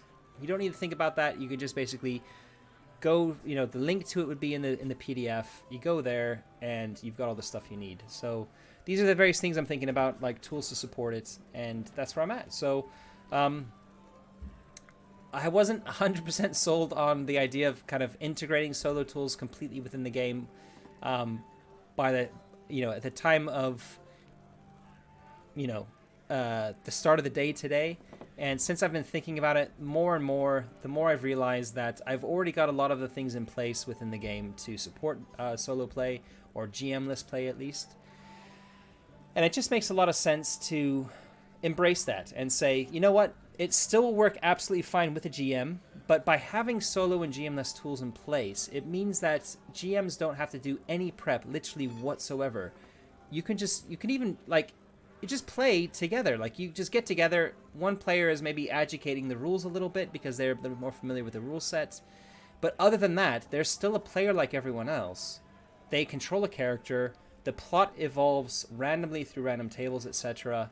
And maybe you're taking turns discussing like what happens with the plot based on various different things. And that's the beauty of co-op play, where there's no GM. When I played it, at least, is kind of trying to decide where the story would go, and people having a little think about it and saying, well, what about this? This kind of makes sense. And people going, oh yeah, that's a really good idea. In fact, let me just crib off that and take it in a different, slightly different direction, or take it a little step further, or whatever this little added element I'm going to add to it. And by having it as like a group activity, you create these incredible stories that really flow quite organically. I've done this with Ironsworn, and it was a really amazing experience. I really, really enjoyed it. I definitely, by the way, highly recommend Ironsworn as either a solo or a co-op experience to try something a little bit different. You can get the PDF completely for free. It's a pay-what-you-want title. In fact, I think it's a free title on TTRPG. It's not even pay-what-you-want. But anyway, and that's something I want to emulate here, because for a busy GM to think about like not needing to do anything to prep, it's just literally you just rock up. Maybe you have a session, maybe it's more than just one, you need more than just a single session. It's not really designed for one-shot use because of needing to set up the village. But if I have the tools set up in place where at the click of a button, you've got an entire village sheet populated, I mean, that's always possible. But the idea is that like it's better to come up with the village stuff yourself. And I think for a spreadsheet, I wouldn't have a lot of automation. I would have drop-down menus. So it'd be like, you still have to think about every step of the way. Like, what's the geography around here? Click on the drop-down menu. You've got 10 options or 18 options or 6 options or whatever. And you can pick one of them, or you can just say, no, I'm just going to type in my own thing. We don't want any of those. And you're done.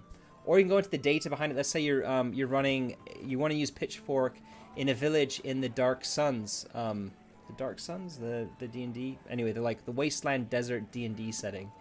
I think it's called Dark Suns.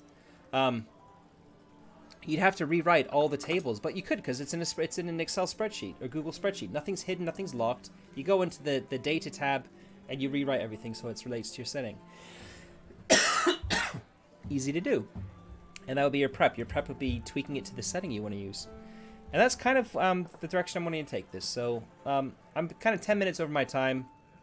I'm starting to cough a little bit. I was sick a couple of weeks ago with a cough, and it's still lingering a little bit. So I don't really want to keep talking too much.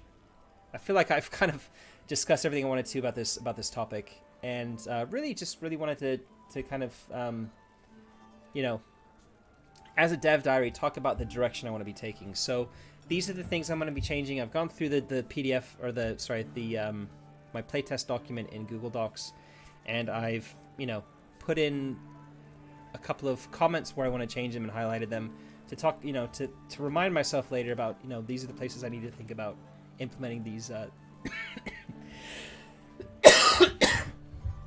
these solo bits. In fact, while I'm just talking about that, I really need to stop talking. I wanted to add this in here as well.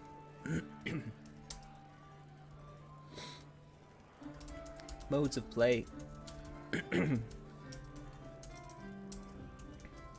Solo versus co-op versus GM. Okay. And that is me done. My throat is absolutely fucked right now, so I don't think I'm going to talk much longer. I'm going to say thank you for watching. If you've got any comments, leave them in the comments below. If you haven't already, subscribe to the channel, please. It really helps the channel grow. Hit the like button, and yeah. If you want to contact me at social media, on any of my social media channels, all the links are in the description for this video as well. So go ahead and hit me up on Discord. I'm in all the time, every day. So if you actually really want to interact with me almost in real time, I'm in Germany. So if you're not in Germany, then bear in mind there'll be some time zone changes. But yeah, I'm very active on Discord. So check the link for the invite to that. Otherwise, that's me. So thank you very much, and I'll catch you my next video. Thanks very much. Goodbye.